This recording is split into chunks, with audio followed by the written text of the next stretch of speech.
ಕೃಪೆಯುಳ್ಳ ಪರಲೋಕ ತಂದೆಯೇ, கிருபையுள்ள பரலோக தகப்பனே, ಕರ್ತನಾದ ಯೇಸು ಕ್ರಿಸ್ತನ ಹೆಸರಿನಲ್ಲಿ கர்த்தராகிய இயேசு கிறிஸ்துவின் நாமத்தினாலே ನಿನ್ನ ಪಾದ ಸನ್ನಿಧಿಗೆ உம்முடைய பாதத்தின் அருகே ನಾವು ಬಂದು நாங்கள் வந்து ನಮ್ಮನ್ನು ತಗ್ಗಿಸಿಕೊಳ್ತೇವೆ. எங்களை தாழ்த்தி கொள்ளுகிறோம். ನನಗೆ ಯೋಗ್ಯವಾದ எனக்கு யோக்கியமான ಆರಾಧನೆಯನ್ನು ಸಲ್ಲಿಸುವುದಕ್ಕೆ செலுத்துகிறதற்காக ನಮ್ಮನ್ನು ಒಪ್ಪಿಸಿಕೊಡುತ್ತೇವೆ. எங்களை ஒப்பு கொடுக்கிறோம். ತಂದೆ ಮಗ ಪರಿಶುದ್ಧಾತ್ಮನ ಹೆಸರಿನಲ್ಲಿ பிதா குமாரன் பரிசுத்த ஆவியானுடைய நாமத்தினாலே ಅತಿ ಪರಿಶುದ್ಧನಾದ ದೇವರೇ, மகா பரிசுத்தமுள்ள தேவனே, ನಿನ್ನ ದಯೆಯು, உம்முடைய தயவும் ನಿನ್ನ ಪ್ರಸನ್ನತೆಯು உம்முடைய பிரசன்னமும் ದೈವಜನರಾದ தேவ ஜனங்களான ನಮ್ಮೆಲ್ಲರಿಗೂ எங்கள் எல்லோர் மேலும் ಉಂಟಾಗಲಿ. இறங்கி வரட்டும். ಯೇಸು ಕ್ರಿಸ್ತನ இயேசு கிறிஸ்துவின் ಹೆಸರಿನಲ್ಲಿ நாமத்தினாலே ಬೇಡಿದ್ದೇವೆ ತಂದೆಯೇ, வேண்டிக் கொள்ளுகிறோம் தகப்பனே. ಆಮೆನ್. ஆமென்.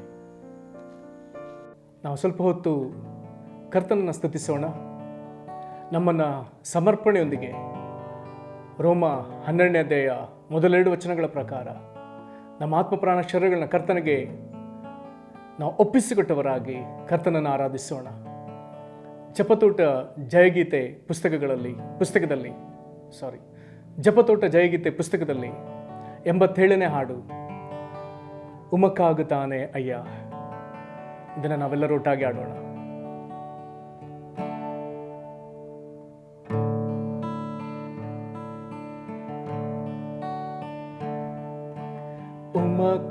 உமக்காகத்தானே ஐயா நான் உயிர் வாழ்கிறேன் ஐயா, உமக்காகத்தானே ஐயா நான் உயிர் வாழ்கிறேன் ஐயா, இந்த உடலும் உள்ளமெல்லாம் ஐம்பருமக்காகத்தானே ஐயா, இந்த உடலும் உள்ளமெல்லாம் அன்பருமக்காகத்தானே ஐயா. கோதுமை மணி போல் மடிந்திடுவேன், உமக்காய் தினமும் பலன் கொடுப்பேன். கோதுமை மணி போல் மடிந்திடுவேன், உமக்காய் தினமும் பலன் கொடுப்பேன்.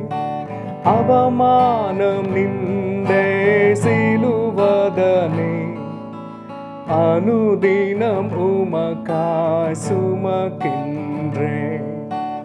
அவமானம் நின்றே சிலுவதனே அனுதினம் உமக்காய் சுமக்கின்றேன். உமக்காகத்தானே ஐயா நான் உயிர் வாழ்கிறேன் ஐயா, உமக்காகத்தானே ஐயா நான் உயிர் வாழ்கிறேன் ஐயா, இந்த உடலும் உள்ளமெல்லாம் அன்பர் உமக்காகத்தானே ஐயா, இந்த உடலும் உள்ளமெல்லாம் அன்பர் உமக்காகத்தானே ஐயா. எனது பேச்செல்லாம் உமக்காக, எனது செயலெல்லாம் உமக்காக, எனது பேச்செல்லாம் உமக்காக, எனது செயலெல்லாம் உமக்காக, எழுந்தாலும் நடந்தாலும் உமக்காக, அமர்ந்தாலும் படுத்தாலும் உமக்காக, எழுந்தாலும் நடந்தாலும் உமக்காக, அமர்ந்தாலும் படுத்தாலும் உமக்காக, உமக்காகத்தானே ஐயா நான் உயிர் வாழ்கிறேன் ஐயா, உமக்காகத்தானே ஐயா நான் உயிர் வாழ்கிறேன் ஐயா, இந்த உடலும் உள்ளமெல்லாம் அன்பருமக்காக தானே ஐயா. இந்த உடலும் உள்ளமெல்லாம் அன்பருமக்காக தானே ஐயா.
Thank you, Jesus.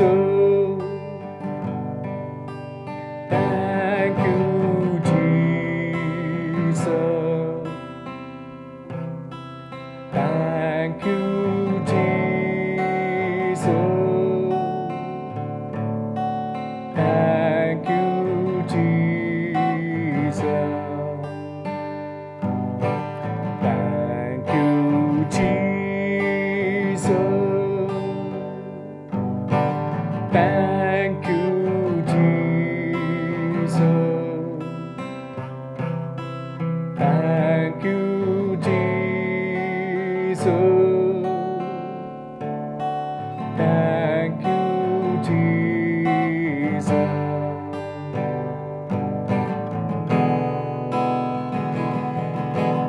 Holy Spirit,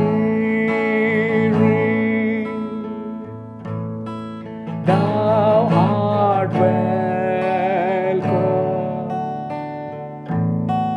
Holy Spirit, thou art welcome. Holy Spirit, thou art welcome.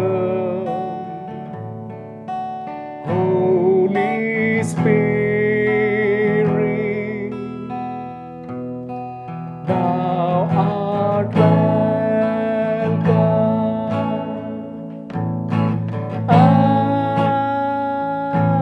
Hallelujah. Hallelujah. Hallelujah.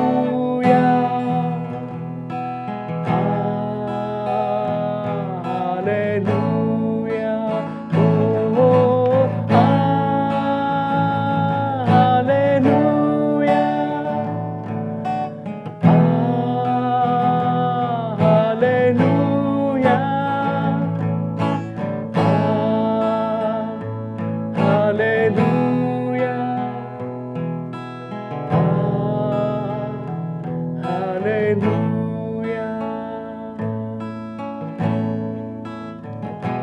ಪರಲೋಕ ತಂದೆ, ನಿನಗೆ ಆರಾಧನೆ. ಕರ್ತನಾದ ಯೇಸುವೇ, ನಿನಗೆ ಆರಾಧನೆ. ಓ ಪರಿಶುದ್ಧಾತ್ಮನಾದ ದೇವರೇ, ನಿನಗೆ ಆರಾಧನೆ. ತಂದೆ ಮಗ ಪರಿಶುದ್ಧಾತ್ಮ ತ್ರೈಕ ದೇವರೇ, ನಿನಗೆ ಆರಾಧನೆ. ನಿನಗೆ ಮಹಿಮೆ ಆಗಲಿ. ನಿನ್ನೊಬ್ಬನೇ ಪರಿಶುದ್ಧ. ನಮ್ಮ ಸ್ತುತಿಗೆ ನಿನ್ನೊಬ್ಬನೇ ಪಾತ್ರ. ಸಿಂಹಾಸನಾಸೀನನೇ, ಯಜ್ಞದ ಕುರಿಮರಿಯೇ, ನಾವು ನಿನ್ನ ಸ್ತುತಿಸ್ತೇವೆ. ಪರಿಶುದ್ಧಾತ್ಮನಾದ ದೇವರೇ, ಯೇಸು ಕ್ರಿಸ್ತನ ಹೆಸರಲ್ಲಿ ನಾವು ನಿನಗೆ ಅಧೀನರಾಗ್ತೇವೆ. ನಿನಗೆ ಮಹಿಮೆ ಆಗಲಿ. ನಾವೀಗ ದೇವರ ವಾಕ್ಯವನ್ನು ಓದಿಕೊಳ್ಳೋಣ. நாம் இப்பொழுது தேவனுடைய வார்த்தையை நாம் வாசித்துக் கொள்ளுவோம். ನಾವು ಓದುವ ದೇವರ ವಾಕ್ಯದ ಭಾಗ, நாம் படிக்க வேண்டிய தேவனுடைய வார்த்தை ಇಬ್ರಿಯರ್ 12ನೇ ಅಧ್ಯಾಯ 12ಾம் அதிகாரம் 22 ರಿಂದ 22ாம் வசனத்திலிருந்து 24 ವಚನಗಳವರೆಗೆ 24 வசனம் முடிய வாசித்து கேட்போம். ನಾವು ಇದನ್ನು ತಮಿಳಿನಲ್ಲಿ ಓದಿ ಕೇಳೋಣ. நாம் இதை தமிழில் வாசித்து பார்ப்போம். நீங்களோ சியோல் மலையினிடத்திற்கும் ஜீவனுள்ள தேவனுடைய நகரமாகிய பரம எருசலேமினிடத்திற்கும் 1000 தேவதூதர்களிடத்திற்கும் பரலோகத்தில் பேரெழுதி இருக்கிற முதற் பேரானவர்களின் சர்வ சங்கமாகிய சபையினிடத்திற்கும் யாவரும் நியாயாதிபதியாகிய தேவனிடத்திற்கும் பூரணராக்கப்பட்ட நீதிமான்களுடைய ஆவியின் இடத்திற்கும் புது உடன்படிக்கையின் மத்தியஸ்தராகிய இயேசு கிறிஸ்துவிடத்திற்கும் ஆபேலின் இரத்தம் பேசினதை பார்க்கிலும் நன்மையானவைகளை பேசுகிற இரத்தமாகிய தெளிக்கப்படும் இரத்தத்தினிடத்திற்கு வந்து சேர்ந்தீர்கள்.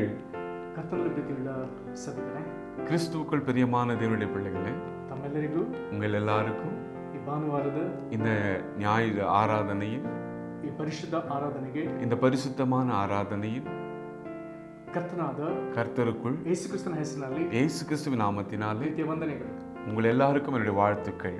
ನಿಮ್ಮ ಮಧ್ಯದಲ್ಲಿ ವಾಕ್ಯ ಹಂಚಿಕೊಳ್ಳುವುದಕ್ಕೆ, உங்கள் மத்தியத்தில் தேவனுடைய வார்த்தை பேச ಕೃಪೆ ತೋರಿದ ದೇವರಿಗೆ ಸ್ತೋತ್ರ. கிருபை கொடுத்த தேவனுக்கு ஸ்தோத்திரம். ನಿಮ್ಮ ಮಧ್ಯದಲ್ಲಿ உங்க மத்தியில் ವಾಕ್ಯ ಹಂಚಿಕೊಳ್ಳುವುದಕ್ಕೆ, வசனத்தை உங்களோடு கூட பங்கிடும்படியாக ಕೃಪೆ ತೋರಿದ ದೇವರಿಗೆ ಸ್ತೋತ್ರ. கிருபை கொடுத்த தேவனுக்கு ஸ்தோத்திரம். ಪ್ರೀತಿಯಿಂದ ಆಹ್ವಾನಿಸಿದ எங்களை அன்போடு வரவேற்ற பியூலா மாலினி ಅಕ್ಕನವರಿಗೆ, அக்காவுக்கு ಕರ್ತನಾದ ಯೇಸು ಕ್ರಿಸ್ತನ ಹೆಸರಿನಲ್ಲಿ, கர்த்தராகிய இயேசு கிறிஸ்துவின் ಹೆಸರಿನಲ್ಲಿ நாமத்தினாலே ವಂದನೆಗಳು உங்களுக்கு என்னுடைய ஸ்தோத்திரங்கள். ಮತ್ತು மறுபடியும் ಸಭೆಯ ಹಿರಿಯರಿಗೂ, சபையினுடைய தலைவர்களுக்கும், ಸಭಿಕರೆಲ್ಲರಿಗೂ, சபையில் இருக்கிற எல்லோருக்கும் ಕರ್ತನಾದ ಯೇಸು ಕ್ರಿಸ್ತನ ಹೆಸರಿನಲ್ಲಿ கர்த்தராகிய இயேசு கிறிஸ்துவின் நாமத்தினாலே ಶಾಂತಿ ಉಂಟಾಗಲಿ, கிருபையும் சாந்தமும் உண்டாகட்டும். ಈ ದಿನ ನಾವು ಧ್ಯಾನಿಸುವಂತ ದೇವರ ವಾಕ್ಯದ ಭಾಗ, இந்த நாளில் நாம் வேதத்தை தியானிக்கும் பொழுது ಇಬ್ರಿಯ 12ನೇ ಅಧ್ಯಾಯದ 24ನೇ ವಚನವನ್ನು ಧ್ಯಾನಿಸಲಿಕ್ಕಿದ್ದೇವೆ. எபிரேயர் 12ாம் அதிகாரம் 24வது வசனத்தை தியானிக்க இருக்கிறோம். ನಾವು ಓದಿ ನೋಡಿದ್ದು, ஆனால் படித்து பார்த்தது ಇಬ್ರಿಯ 12 22ರಿಂದ 24ರವರೆಗೆ. வேதத்தை வாசித்தது எபிரேயர் 12ாம் அதிகாரம் 22லிருந்து 24 வசனம் முடிய. ಈ ವಾಕ್ಯ ಭಾಗದಲ್ಲಿ, இந்த வசன பாகத்தில் ನಾವು ನಿತ್ಯತ್ವದಲ್ಲಿ, நாம் நித்தியத்தில் ಯಾವ್ಯಾವ ಸಂಗತಿಗಳ ಸಮೀಪ ಸೇರ್ತವೆ ಎಂಬುದನ್ನು, எந்தெந்த வசனத்தின் மூலமாய் தேவனிடத்தில் சமீபமாய் சேருகிறோம் ಎನ್ನುವಂತ என்று 8 ಅಂಶಗಳನ್ನು ಕೊಡಲ್ಪಟ್ಟಿದೆ. 8 பகுதிகளை பார்க்கிறோம்.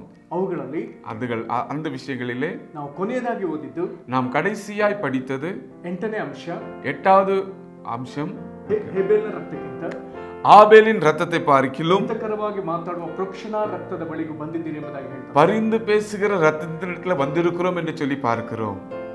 ಇಲ್ಲಿ ಕೆಲವೊಂದು ಸಂಗತಿಗಳು ಬಹಳ ವಿಶೇಷವಾಗಿದೆ. இங்கு சில பகுதிகளை பார்க்கும்போது மிகவும் விசேஷமா இருக்கிறது.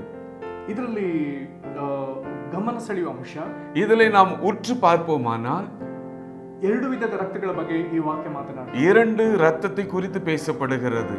ಒಂದು ಹೇಬೆಲನ ರಕ್ತ, ஒன்று ஏபேலின் ரத்தம், ಮತ್ತೊಂದು இரண்டாவது ಪ್ರೋಕ್ಷಣ ರಕ್ತ ಎಂಬುದಾಗಿ ಬರ್ತದೆ. பரிசுத்த தேவனுடைய ரத்தம் என்று பார்க்கிறோம். ಇಲ್ಲಿ இங்கே ಹಾಗಾದ್ರಲ್ಲಿ ಇಬ್ಬರು ಬೇರೆ ಬೇರೆ ವ್ಯಕ್ತಿಗಳಿದ್ದಾರೆ, ಇಬ್ಬರು ಬೇರೆ ಬೇರೆ ಕಾಲಗಳಿವೆ. இருவரும் வேறு வேறு பகுதிகளில் இருக்கிறார்கள், இருவருடைய காலங்களும் வெவ்வேறாய் இருக்கிறது. ಮತ್ತೆ மறுபடியும் ಮತ್ತೊಂದು ಗಂಭೀರವಾದ ವಿಷಯ, இன்னொன்று ஆச்சரியமான ஒரு விஷயம், ಈ ವಿಷಯವನ್ನ ವಿಜ್ಞಾನವಾಗಲಿ ವಿಜ್ಞಾನಿಗಳಾಗಲಿ ಹೇಗೆ ವಿವರಿಸುತ್ತಾರೋ ಎಂಬುದು ನನಗೆ ಗೊತ್ತಿಲ್ಲ. இந்த விஷயத்தை அறிவியல் பிரகாரமாக விஞ்ஞானிகள் எப்படி இதை பிரித்து பார்க்கிறார்கள் என்று தெரியவில்லை. ಅದನ್ನು ಇನ್ನೂ ತಿಳ್ಕೊಂಡಿದ್ದಾರೋ ಇಲ್ಲೋ ಗೊತ್ತಿಲ್ಲ. அவர்கள் இன்னும் புரிந்து கொண்டிருக்கிறார்களோ இல்லையோ எனக்கு தெரியவில்லை. ಆದರೆ ನಿಮ್ಮ ಕೈಯಲ್ಲಿರುವ ಸತ್ಯವೇದ ಅದನ್ನು ಸ್ಪಷ್ಟಪಡಿಸುತ್ತದೆ. ஆனால் உங்கள் கைகளில் இருக்கிற பரிசுத்த வேதாகமம் அதை வெளிப்படுத்துகிறது. ಅದು ರಕ್ತವು ಮಾತನಾಡುತ್ತದೆ. ரத்தம் பேசுகிறது என்று பார்க்கிறோம். ಮಾತನಾಡುವ ರಕ್ತ, பேசுகிற ரத்தம் ದೇವರ ವಾಕ್ಯದಲ್ಲಿ ಹೇಳ್ತಾ ಇದೆ. வேத வசனம் அப்படி சொல்லுகிறது. ನಾವು ಇನ್ನು ಸ್ವಲ್ಪ ಹೊತ್ತಿಗೆ ಹೇಬೆಲನ ರಕ್ತದ ಕುರಿತಾಗಿ ನೋಡ್ಲಿಕ್ಕಿದ್ದೇವೆ. இன்னும் கொஞ்ச நேரத்துல ஆபேலுடைய ரத்தத்தை நாம் பார்க்க இருக்கிறோம். ಇದರಲ್ಲಿ ವಿಶೇಷವಾಗಿ இதுல விசேஷமாக ಈ ರಕ್ತ ಯಾರೊಂದಿಗೆ ಮಾತನಾಡ್ತದೆ? இந்த ரத்தம் யாரோடு கூட பேசுகிறது? ರಕ್ತ ಇದು ದೇವರೊಂದಿಗೆ ಮಾತನಾಡ್ತದೆ. இந்த ரத்தம் அது தேவனோடு கூட பேசுகிறதா இருக்கிறது. ಹಾಗಾದ್ರೆ ದೇವರ ಸೃಷ್ಟಿಯಲ್ಲಿ ರಕ್ತಕ್ಕೆ ಅಥವಾ ಮನುಷ್ಯರಲ್ಲಿರುವ ರಕ್ತಕ್ಕೆ ದೇವರೊಂದಿಗೆ ಮಾತನಾಡುವ ಸಾಮರ್ಥ್ಯವಿದೆ. தேவனுடைய படைப்பிலே மனுஷனுடைய ரத்தம் அது தேவனோடு கூட பேசுகிற ரத்தமா இருக்கிறது. ಇದನ್ನ ದೇವರ ವಾಕ್ಯ ತಿಳಿಸ್ತಾರೆ. இதை வேதத்துல நாம் வாசிக்கிறோம். ಮತ್ತೊಂದು ಸಂಗತಿ ಇಲ್ಲಿ ಬರ್ತದೆ. இன்னொரு செய்தி எழுதப்பட்டிருக்கிறது. ಇಲ್ಲಿರುವಂತ ಪ್ರೋಕ್ಷಣ ರಕ್ತ, இங்க இருக்கிற பரிசுத்த ரத்தம் அது ನಮ್ಮ ಕರ್ತನಾದ ಯೇಸು ಕ್ರಿಸ್ತನ ಸುರಿಸಿದ ರಕ್ತ. அது நம்முடைய கர்த்தராகிய இயேசு கிறிஸ்து சிந்தின ரத்தம். இந்த ரத்தம் ಹೇಬೆಲ್ನ ರಕ್ತಕ್ಕಿಂತ ಹಿತಕರವಾಗಿ ಮಾತನಾಡ್ತದೆ. ஆபேலுடைய ரத்தத்தை பார்க்கிலும் அதிகமாய் பரிந்து பேசுகிற ரத்தம். ಇದು ಒಳ್ಳೆಯದನ್ನು ಮಾತನಾಡುವ ರಕ್ತ. இது நல்லதை பேசக்கூடிய ரத்தம். ಇದು ಹಿತವನ್ನು ಮಾತನಾಡುವ ರಕ್ತ. இது நம்முடைய பரிசுத்த வாழ்க்கை குறித்து பேசுகிற ரத்தம். ಇದು ಸಮಾಧಾನವನ್ನು ಮಾತನಾಡುವ ರಕ್ತ. இது சமாதானத்தை குறித்து பேசுகிற ரத்தம். ನಾವು ಈಗ ಸ್ವಲ್ಪವಾಗಿ ನೋಡ್ತಾ ಬರೋಣ. நாம் கொஞ்சமாய் அதை நாம் பார்த்து கொண்டு வருவோம். ಈ ಹೇಬೆಲ್ನ ಕುರಿತಾಗಿ இந்த ஆபேலை குறித்து ಸತ್ಯವೇದದ ಕೆಲವು ಭಾಗಗಳಲ್ಲಿ ಬರೆಯಲ್ಪಟ್ಟದೆ. பரிசுத்த வேதாகமத்தில் சில இடங்களில் எழுதப்பட்டிருக்கு. முக்கியமாக ஆதியாகமம் 4ನೇ ಅಧ್ಯಾಯದಲ್ಲೂ 4ஆம் அதிகாரத்துல ಮತ್ತು மறுபடியும் எபிரேயர் 11ನೇ ಅಧ್ಯಾಯದಲ್ಲೂ 11ஆம் அதிகாரத்திலும் ಬರೆಯಲ್ಪಟ್ಟದೆ, எழுதப்பட்டிருக்கிறது.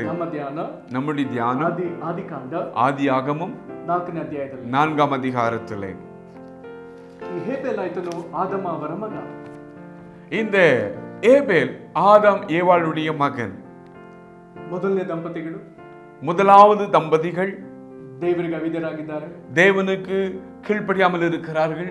ದೇವರವರನ್ನ ಏದೇನ್ ತೋಟದಿಂದ ಹೊರಗೆ ನಡೆಸಿದ್ದಾರೆ. தேவன் அவர்களை தோட்டத்திலிருந்து வெளியே அனுப்பினார். ಈಗ ಅವರು ದೇವರ ಪ್ರಸನ್ನತೆ ಆವರಿಸದಿರುವಂತ ಮತ್ತೊಂದು ಸ್ಥಳದಲ್ಲಿ ವಾಸಿಸುತ್ತಿದ್ದಾರೆ. தேவனுடைய பிரசன்னம் இல்லாத இடத்துல ஆதாம் ஏவாள் போய் இருக்கிறார்கள். ಅಲ್ಲಿ ದೇವರವರಿಗೆ ಸಂತಾನ ಭಾಗ್ಯವನ್ನು ಕೊಡ್ತಾನೆ. தேவன் அவர்களுக்கு புத்திர சந்தானத்தை அந்த இடத்துல கொடுத்தார். ಮೊದಲನೇದಾಗಿ ಅವರಿಗೆ ಕಾಯಿನ ಎಂಬ ಮಗನು ಹುಟ್ಟುತ್ತಾನೆ. முதலாவது காயின் என்கிற ஒரு மனிதன் பிறந்தார். ನಂತರದಲ್ಲಿ இரண்டாவதாக ಹೇಬೆಲ್ ಎಂಬ ಮಗನು ಹುಟ್ಟುತ್ತಾನೆ. ஏபேல் என்கிற மகன் பிறந்தார். ಇವರಿಬ್ಬರು ವೃತ್ತಿಪರರಾಗಿರುತ್ತಾರೆ. இவர்கள் இருவர்களும் வேலை செய்கிறவர்களாய் இருக்கிறார்கள். ಇದರಲ್ಲಿ ಹಿರಿಯವನು ವ್ಯವಸಾಯಗಾರನು, இதுல மூத்தவன் விவசாயத்தை செய்கிறவனாய் இருக்கிறான். ಎರಡನೆಯವನು ಆತನು ಪಶುಗಳನ್ನು ಪೋಷಿಸುವನು. இரண்டாவதாய் இருக்கிறவன் ஆடு மாடுகளை மேய்க்கிறவனாய் இருக்கிறான். ಸ್ವಲ್ಪ ದಿವಸ ಆದ ಮೇಲೆ, கொஞ்ச நாளான பிறகு ಇಬ್ಬರಿಗೂ ದೇವರಿಗೆ ಕಾಣಿಕೆ ಕೊಡಬೇಕೆನ್ನುವಂತ ಮನಸ್ಸು. 2 பேருக்குள்ள தேவனுக்கு காணிக்கை கொடுக்க வேண்டும் என்ற ஒரு இருதயம். ನಾವು ರಕ್ತದ ಭಾಗದಿಂದ ಕಾಯಿನ ಹೇಬೆಲ್ನ ವಿಷಯಕ್ಕೂ, நாம் ரத்தத்தை குறித்து காயின் ஆபேலினுடைய ரத்தத்தை குறித்து, ಇದರಲ್ಲಿ ಈಗ ಕಾಯಿನನ ಸ್ವಭಾವ ಬದಲಾದ ಭಾಗಕ್ಕೂ, காயினுடைய வாழ்க்கை மாறுதல் அடைந்ததை குறித்தும், ಅದಕ್ಕೆ ಮುಖ್ಯವಾಗಿ ನಮ್ಮ ಧ್ಯಾನದಲ್ಲಿ ಸ್ವಲ್ಪ ಹೊತ್ತು ನಾವು ಅವನು ದೇವರನ್ನ ಕಾಣಿಕೆಯಲ್ಲಿ ಗೌರವಿಸಿದ ವಿಧವನ್ನು ಧ್ಯಾನಿಸಿ ನಂತರ ನಮ್ಮ ವಿಷಯದೊಳಗೆ ಬರ್ತೇವೆ. ಇನ್ನು கொஞ்ச நேரத்துல அவன் தேவனுக்கு சமர்ப்பித்த அந்த காணிக்கை பார்த்து மறுபடி வசனத்துக்குள்ள வரப்போகிறோம். ಈಗ ಸಹೋದರರಿಬ್ಬರು ಕಾಣಿಕೆ ಕೊಡಬೇಕೆಂಬ இப்ப 2 சகோதரர்களும் தேவனுக்கு காணிக்கை கொடுக்க போகிறார்கள். ಕಾಣಿಕೆ ಕೊಟ್ಟವನ ಕುರಿತಾಗಿ ಸತ್ಯವೇದದಲ್ಲಿ ಕಾಯಿನನ ಬಗ್ಗೆ ಬರ್ತದೆ. முதலாவது காணிக்கை கொடுத்த காயினை குறித்து வேதத்தில் எழுதப்பட்டிருக்கிறது. ஆதிகாண்ட 4:3 ಬರ್ತದೆ. இது ஆதியாகமம் 4ஆம் அதிகாரம் 3ஆம் வசனத்தில் எழுதப்பட்டிருக்கிறது. ಅವನು ಹೊಲದ ಬೆಳೆಯಲ್ಲಿ ಕೆಲವನ್ನು ತಂದು ಯೆಹೋವನಿಗೆ ಅರ್ಪಿಸುತ್ತಾನೆ. அவன் விளைந்த விளைச்சலிலே கொஞ்ச பாகத்தை கர்த்தருக்கு என்று கொண்டு வருகிறான். ಆದರೆ 4ನೇ ವಚನದಲ್ಲಿ, ஆனா 4வது வசனத்துல ಹೇಬೆಲನು ಕಾಣಿಕೆ ಕೊಟ್ಟ ಭಾಗ ಬರ್ತದೆ. ஏபேல் கொடுத்த காணிக்கையும் வருகிறது. ಇದನ್ನು ಬಹಳ ಗಂಭೀರವಾಗಿ ಬರೆಯಲಾಗಿದೆ. இது மிகவும் ஆச்சரியமாய் எழுதப்பட்டிருக்கிறது. ಬರ್ತದೆ, அங்கே எழுதப்பட்டிருக்கிறது, ತನ್ನ ಹಿಂಡಿನಿಂದ அவன் தனக்கு இருந்ததான மந்தையிலிருந்து ಚೊಚ್ಚಲ ಕುರಿಗಳನ್ನ, சொச்சலமான ஆடுகளை கொண்டு வந்து, ಕುರಿ ಎಂಬುದಾಗಿ ಬರೆದಿಲ್ಲ, ஆடு என்று எழுதப்படவில்லை, ಕುರಿಗಳು, ஆடுகள் என்று எழுதப்பட்டிருக்கிறது. ಕುರಿಗಳನ್ನ ತರ್ತಾನೆ, ஆடுகளை கொண்டு வருகிறான். ಅದರಲ್ಲಿ ಚೊಚ್ಚಲಾದದನ್ನ ತರ್ತಾನೆ, அதில் சொச்சலமானதை கொண்டு வருகிறான். ಅವುಗಳಲ್ಲಿ ಕೊಬ್ಬಿದ್ದನ್ನ ತರ್ತಾನೆ, அதுல கொழுத்ததானதை கொண்டு வருகிறான். ಇಲ್ಲಿ ಗಂಭೀರವಾದ ವಿಷಯ, இங்க ஆச்சரியமான ஒரு விஷயம், ಹೇಬೆಲನು ಕಾಣಿಕೆ ಕೊಡುವುದಕ್ಕೆ ಕಡಿಮೆ ಪಕ್ಷ 1 ವರ್ಷ ಆತನು ಪರಿಶ್ರಮ ಪಟ್ಟಿದ್ದಾನೆ. ஆபேல் கர்த்தருக்கு காணிக்கை கொடுக்க ஏறக்குறைய 1 வருடம் பிரயாசப்பட்டு இருக்கிறான். ಹೇಗೆ? எப்படி? ಅವನಿಗಿದ್ದ ಮಂದೆಯಲ್ಲಿ, அவனுக்கு இருந்த மந்தையில ಯಾವ ಕುರಿ, எந்த ஆடு ಮೊದಲ ಮರಿಯನ್ನ முதல் குட்டியை போட்டதோ ಈಯುತ್ತದೋ ಅವುಗಳಲ್ಲಿ ಗಂಡು ಚೊಚ್ಚಲು ಕುರಿಗಳನ್ನ ಆತನು ಪ್ರತ್ಯೇಕವಾಗಿರಿಸಿ அந்த போட்ட அந்த குட்டிகளிலே சொச்சலமான ஆடுகளை கொண்டு வந்து ಗಂಡು ಕುರಿಗಳನ್ನ ಪ್ರತ್ಯೇಕ ಮಂದೆ ಮಾಡಿ ஆண் குட்டிகளை அதை வெவ்வேறாக பிரித்து ಅವುಗಳನ್ನ ಹೆಚ್ಚು ಕಮ್ಮಿ 1 ವರ್ಷ ಪೋಷಿಸಿದ್ದ. ஏறக்குறைய 1 வருடம் அதை போஷித்திருக்கிறான். ಕಾರಣ ಕೊಬ್ಬಿದ್ದ ಕುರಿಮರಿಗಳನ್ನು ಆತನು ಅರ್ಪಿಸಿದ್ದ. காரணம் கொழுத்த ஆடுகளை தேவனுக்கு கொடுத்தான் என்று. ಹಾಗಾದ್ರೆ ಅವುಗಳನ್ನ 1 ವರ್ಷವಾದರೂ ಪೋಷಿಸಿರಬೇಕು. அப்படி பார்ப்போமானால் 1 வருடமாகிலும் அதை போஷித்திருக்க வேண்டும். ಹಾಗಾದ್ರೆ ಇದಕ್ಕೆ ತಕ್ಕ ಸಿದ್ಧತೆ ಮಾಡಿದ್ದ. இதற்கு தகுந்த ஆயத்தம் செய்து இருக்கிறார். ಎಲ್ಲಾ ಮಂದೆಗಳಿಗಿಂತಲೂ எல்லா மந்தைகளுக்கு பார்க்கிலும் ಈ ಚೊಚ್ಚಲ ಮಂದೆಗೆ ಅಧಿಕ ಧ್ಯಾನ ವಹಿಸಿದ್ದ. இந்த சொச்சல ஆடுகளுக்கு அதிகமாக கவனம் கொடுத்திருக்கிறான். ನಾನು ಅನಿಸ್ತೇನೆ ಈತನು ಹೀಗೆ ಭಾವಿಸಿರಬಹುದು. நான் நினைக்கிறேன் ஒருவேளை அவன் இப்படி நினைத்திருக்கலாம். ನನ್ನ ದೇವರಿಗೆ ನಾನು ಅತಿ ಶ್ರೇಷ್ಠವಾದದನ್ನ ಸಮರ್ಪಿಸಬೇಕು. என் ஆண்டவருக்கு நான் அதிக நன்மையானதை கொடுக்க வேண்டும் என்று சொல்லி விரும்பி இருக்கிறான். ಅವನು ಹಾಗೆಯೇ அவன் அப்படியே ಚೊಚ್ಚಲಾದುದನ್ನು சொச்சலமானவைகளை ಕೊಬ್ಬಿದವುಗಳನ್ನು கொழுத்தவானவைகளை ದೇವರಿಗೆ ಸಮರ್ಪಿಸ್ತಾನೆ. கர்த்தருக்கு கொடுத்தான். ಇಲ್ಲಿ 5ನೇ ವಚನ ಪ್ರಾಮುಖ್ಯ. இங்க 5வது வசனம் மிக முக்கியமானது. ಕಾಣಿಕೆ ಕೊಟ್ಟವರ ಕುರಿತು, காணிக்கை கொடுத்தவர்களை குறித்து ದೇವರು ಹೇಗೆ ಎಣಿಸ್ತಾನೆಂಬುದು ಬರೆದದೆ. தேவன் என்ன சொன்னார் என்று எழுதப்பட்டிருக்கிறது. 3ನೇ ವಚನದಲ್ಲಿ ಕಾಣಿಕೆ ಮೊದಲು ಕೊಟ್ಟವನು ಕಾಯಿನ. 3வது வசனத்தில் முதலாவது காணிக்கை கொடுத்தது காயின். 4ನೇ ವಚನದಲ್ಲಿ ಎರಡನೇದಾಗಿ ಕಾಣಿಕೆ ಕೊಟ್ಟது ಹೇಬೇಲ. 4வது வசனத்தில் இரண்டாவது கொடுத்தது ஆபேல். ಆದರೆ 5ನೇ ವಚನದಲ್ಲಿ ஆனால் 5வது வசனத்தில் ಮೊದಲ ಹೆಸರು ಹೇಬೇಲನದು, முதல் பெயர் ஆபேலுடைய பெயர், ಎರಡನೇ ಹೆಸರು ಕಾಯಿನನದು, இரண்டாவது பெயர் காயின் வருகிறது. ಇಲ್ಲಿ ಮುಂದಿನ ವಚನದಲ್ಲಿ ಹೀಗೆ ಬರ್ತದೆ. அடுத்த வசனத்தில் இப்படி எழுதப்பட்டிருக்கிறது. ಈಗ ದೇವರು ಹೇಬೇಲನನ್ನು ನಂತರ ಅವನ ಕಾಣಿಕೆಯನ್ನು ಮೆಚ್ಚಿ ಅಂತ ಬರ್ತದೆ. தேவன் ஆபேலையும் அவருடைய காணிக்கையும் அவர் அங்கீகரித்தார் என்று நாம் பார்க்கிறோம். ನಂತರದಲ್ಲಿ ಬರ್ತದೆ. பிறகு எழுதப்பட்டிருக்கிறது ಕಾಯಿನನನ್ನು, காயினையும் ಅವನ ಕಾಣಿಕೆಯನ್ನು, அவனுடைய காணிக்கையும் ದೇವರು ಮೆಚ್ಚಲಿಲ್ಲ. தேவன் அங்கீகரிக்கவில்லை. ಅಥವಾ ತಮಿಳ್ ಬೈಬಲ್ ಪ್ರಕಾರ ಅಂಗೀಕರಿಸಲಿಲ್ಲ. தமிழ் வேதாகம் சொல்லுகிறது போல அங்கீகரிக்கவில்லை. ಹಾಗಾದ್ರೆ ಕಾಣಿಕೆ ಕೊಟ್ಟವನನ್ನ ದೇವರು ಮೊದಲು ನೋಡ್ತಿದ್ದಾನೆ. அப்படி என்றால் காணிக்கை கொடுத்தவனை பார்க்கிலும் காணிக்கை தேவனுக்கு கொடுத்தவர்களை தேவன் பார்க்கிறார். ನಂತರ ಕಾಣಿಕೆ ಬಗ್ಗೆ ಮಾತನಾಡ್ತಿದ್ದಾನೆ. பிறகுதான் தேவன் காணிக்கை குறித்து பேசுகிறார். ಹಾಗಾದರೆ அப்படி என்றால் ನಾವು காணிக்கை கொடுத்து ದೇವರ ಮೆಚ್ಚುಗೆ ಗಳಿಸಲು ಸಾಧ್ಯ. தேவனை பிரியப்படுத்தவும் முடியும். ನಾವು காணிக்கை கொடுத்து ದೇವರ ಮೆಚ್ಚುಗೆಯನ್ನು ಕಳಕೊಳ್ಳಲು ಸಾಧ್ಯ. தேவனுடைய பிரியத்தை இழந்து போகவும் முடியும். இதே ಸಂಗತಿ ಹೇಬೇಲನಿಗೂ ಕಾಯಿನನಿಗೂ ಉಂಟಾಯಿತು. இதே சங்கதி ஆபேலுக்கு காயினுக்கு உண்டானது. ಹೇಬೇಲ ದೇವರ ಮೆಚ್ಚುಗೆಗೆ ಪಾತ್ರನಾದ, ஆபேல் தேவனுடைய பிரியத்துக்கு பாத்திரமானான். ಆದರೆ ಕಾಯಿನನು ಅದನ್ನು ಕಳಕೊಂಡ. ஆனால் காயின் அதை இழந்து போனான். ಹಾಗಾದ್ರೆ ಕಾಯಿನನಿಗೆ ಏನೆಲ್ಲ ಸಂಭವಿಸಿತು? அப்படி என்றால் காயினுக்கு என்னவெல்லாம் சம்பவித்தது? ನಾವು ಮುಂದಿನ ವಾಕ್ಯಗಳನ್ನು ಗಂಭೀರವಾಗಿ ಪರಿಗಣಿಸಿದ್ರೆ, அடுத்து வருகிற வசனத்தை நாம் அதை உற்று பார்ப்போமானால் ಅವನ ಸ್ವಭಾವ ಬದಲಾಯಿತು. அவனுடைய சுபாவங்களிலும் ಅವನ ಮುಖದ ರೂಪ ಬದಲಾಯಿತು. அவனுடைய முக ரூபங்களும் மாறிவிட்டது. ಅವನ ಶರೀರದ ಆಕಾರವೂ ಬದಲಾಯಿತು. அவனுடைய சரீரத்தின் தோற்றங்களும் மாறிவிட்டது. ಕಾರಣ ಮುಂದಿನ ವಾಕ್ಯ ಹೇಳ್ತದೆ. காரணம் அடுத்து வசனம் சொல்லுகிறது, ಅವನು ಬಹು ಕೋಪವುಳ್ಳವನಾದನು. அவன் மிகவும் கோபம் கொண்டான் என்று சொல்லி. ಹಾಗಾದ್ರೆ ಒಂದು ವೇಳೆ ಅವನು ಶಾಂತ ಸ್ವಭಾವದವನಾಗಿದ್ರೆ ಮೊದಲು, ஒருவேளை அவன் சமாதானம் உள்ளவனாய் இருப்பானால் ಈ ಭಾಗದಿಂದ ಆತನು ಕೋಪದ ಸ್ವಭಾವದವನಾಗಿ ಮಾರ್ಪಟ್ಟಿದ್ದಾನೆ. இந்த பாகத்திலிருந்து அவன் கோபமுள்ளவனாய் மாறினான் என்று பார்க்கிறோம். ಸಹೋದರ ದ್ವೇಷವುಳ್ಳವನಾಗಿದ್ದಾನೆ. சகோதரன் மேல பொறாமை கொண்டவனாய் இருக்கிறான். ಯೇಸು ಕ್ರಿಸ್ತನ ತನ್ನ ಬೋಧನೆಯಲ್ಲಿ, ಯೇಸು ಕ್ರಿಸ್ತು ತನ್ನುடைய போதனையிலே ಸಹೋದರ ದ್ವೇಷವನ್ನ ಕೊಲೆಗೆ ಸಮ ಎಂಬುದಾಗಿ ಹೇಳಿದ್ದಾನೆ. சகோதரன் மேல கோபம் கொள்ளுவது கொலைக்கு சமம் என்று வேதம் சொல்லுகிறது. ಇದನ್ನು ಯೇಸು ಕ್ರಿಸ್ತನು ತಾನೇ ಹೇಳಿದ್ದಾನೆ. இது ಯೇಸು கிறிஸ்துவே சொல்லி இருக்கிறார். ಮತ್ತು ಅವನ ಮುಖ ರೂಪ ಬದಲಾಯಿತು ಎಂಬುದಾಗಿ ಮುಂದೆ ಬರ್ತದೆ. அவனுடைய முகம் வேறுபட்டது என்று வேதம் சொல்லுகிறது. ಅವನ ಮುಖ ಕಳೆಗುಂದಿತ್ತು.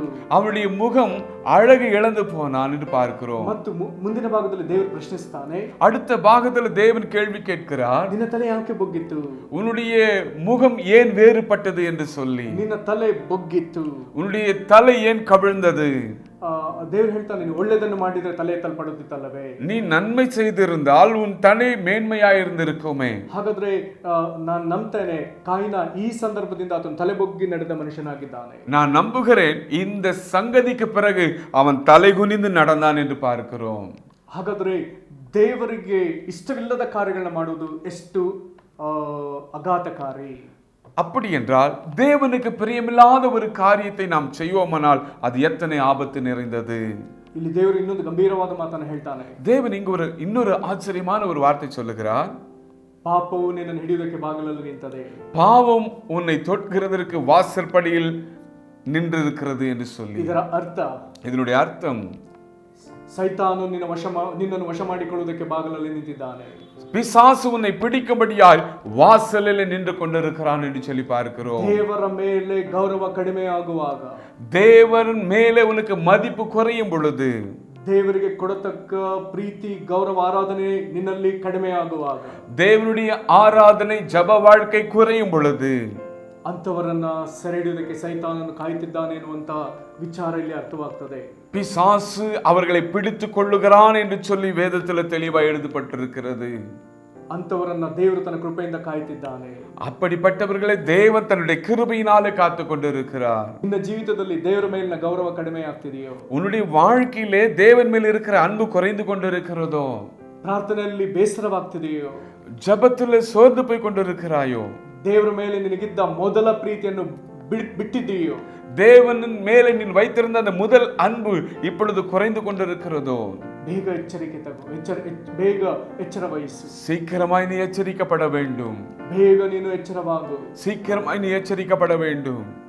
ದೇವರ ಕಡೆಗೆ ಓಡಿ ಬಾ. கர்த்தரோடு கூட கர்த்தரிடத்துல ஓடி வா. ಸೈತಾನನಿಗೆ ವಶವಾಗಬೇಡ.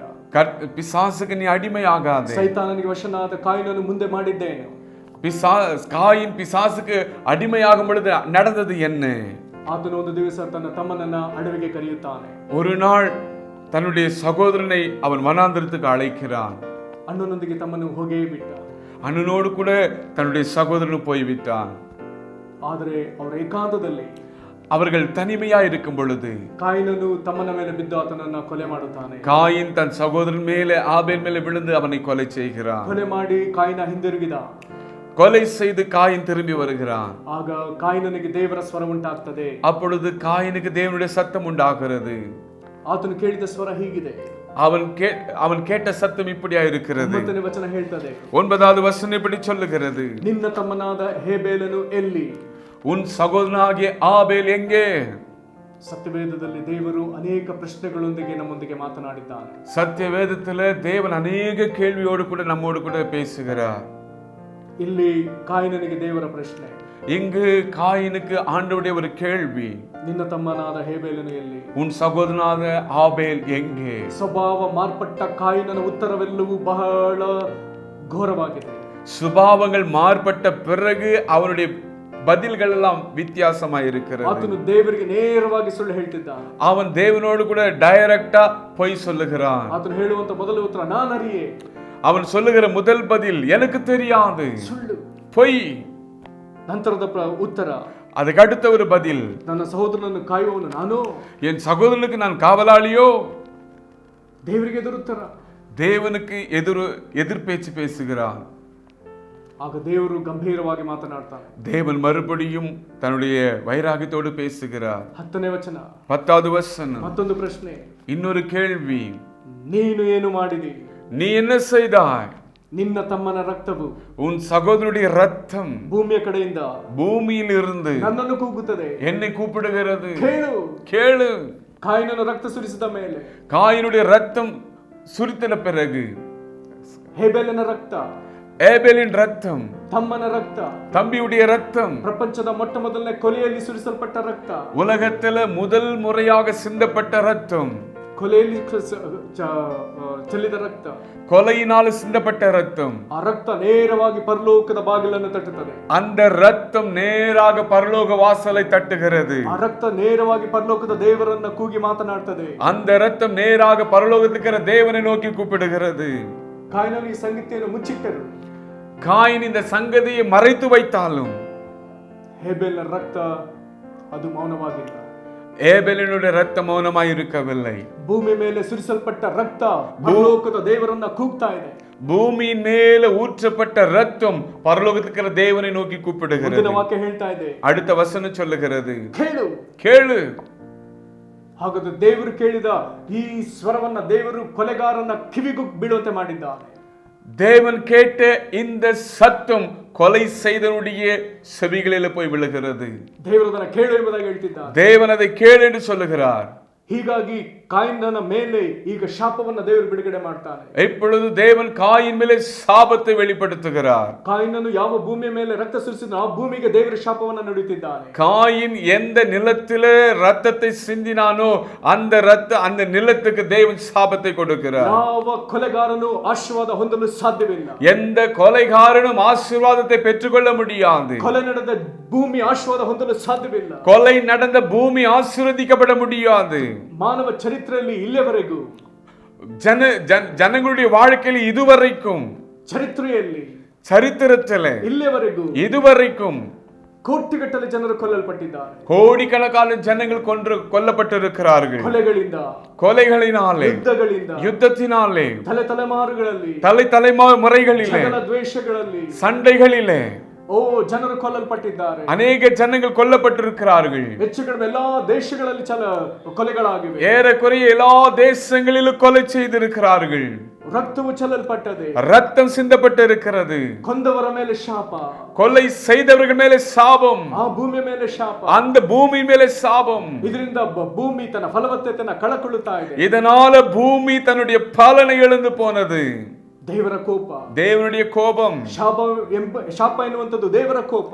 சாபம் என்பது தேவனுடைய கோபம். ಇದು ಹೇಗೆ? இது எப்படி? ಸುರಿಸಲ್ಪಟ್ಟ ರಕ್ತ ಪರಲೋಕವನ್ನು ಕೂಗ್ತಾ ಇದೆ. சிந்தப்பட்ட ரத்த பரலோகத்தை நோக்கி கூப்பிடுகிறது. ಮನುಷ್ಯನ ರಕ್ತ ದೇವರ ಕೋಪವನ್ನು ಕೇಳ್ತದೆ.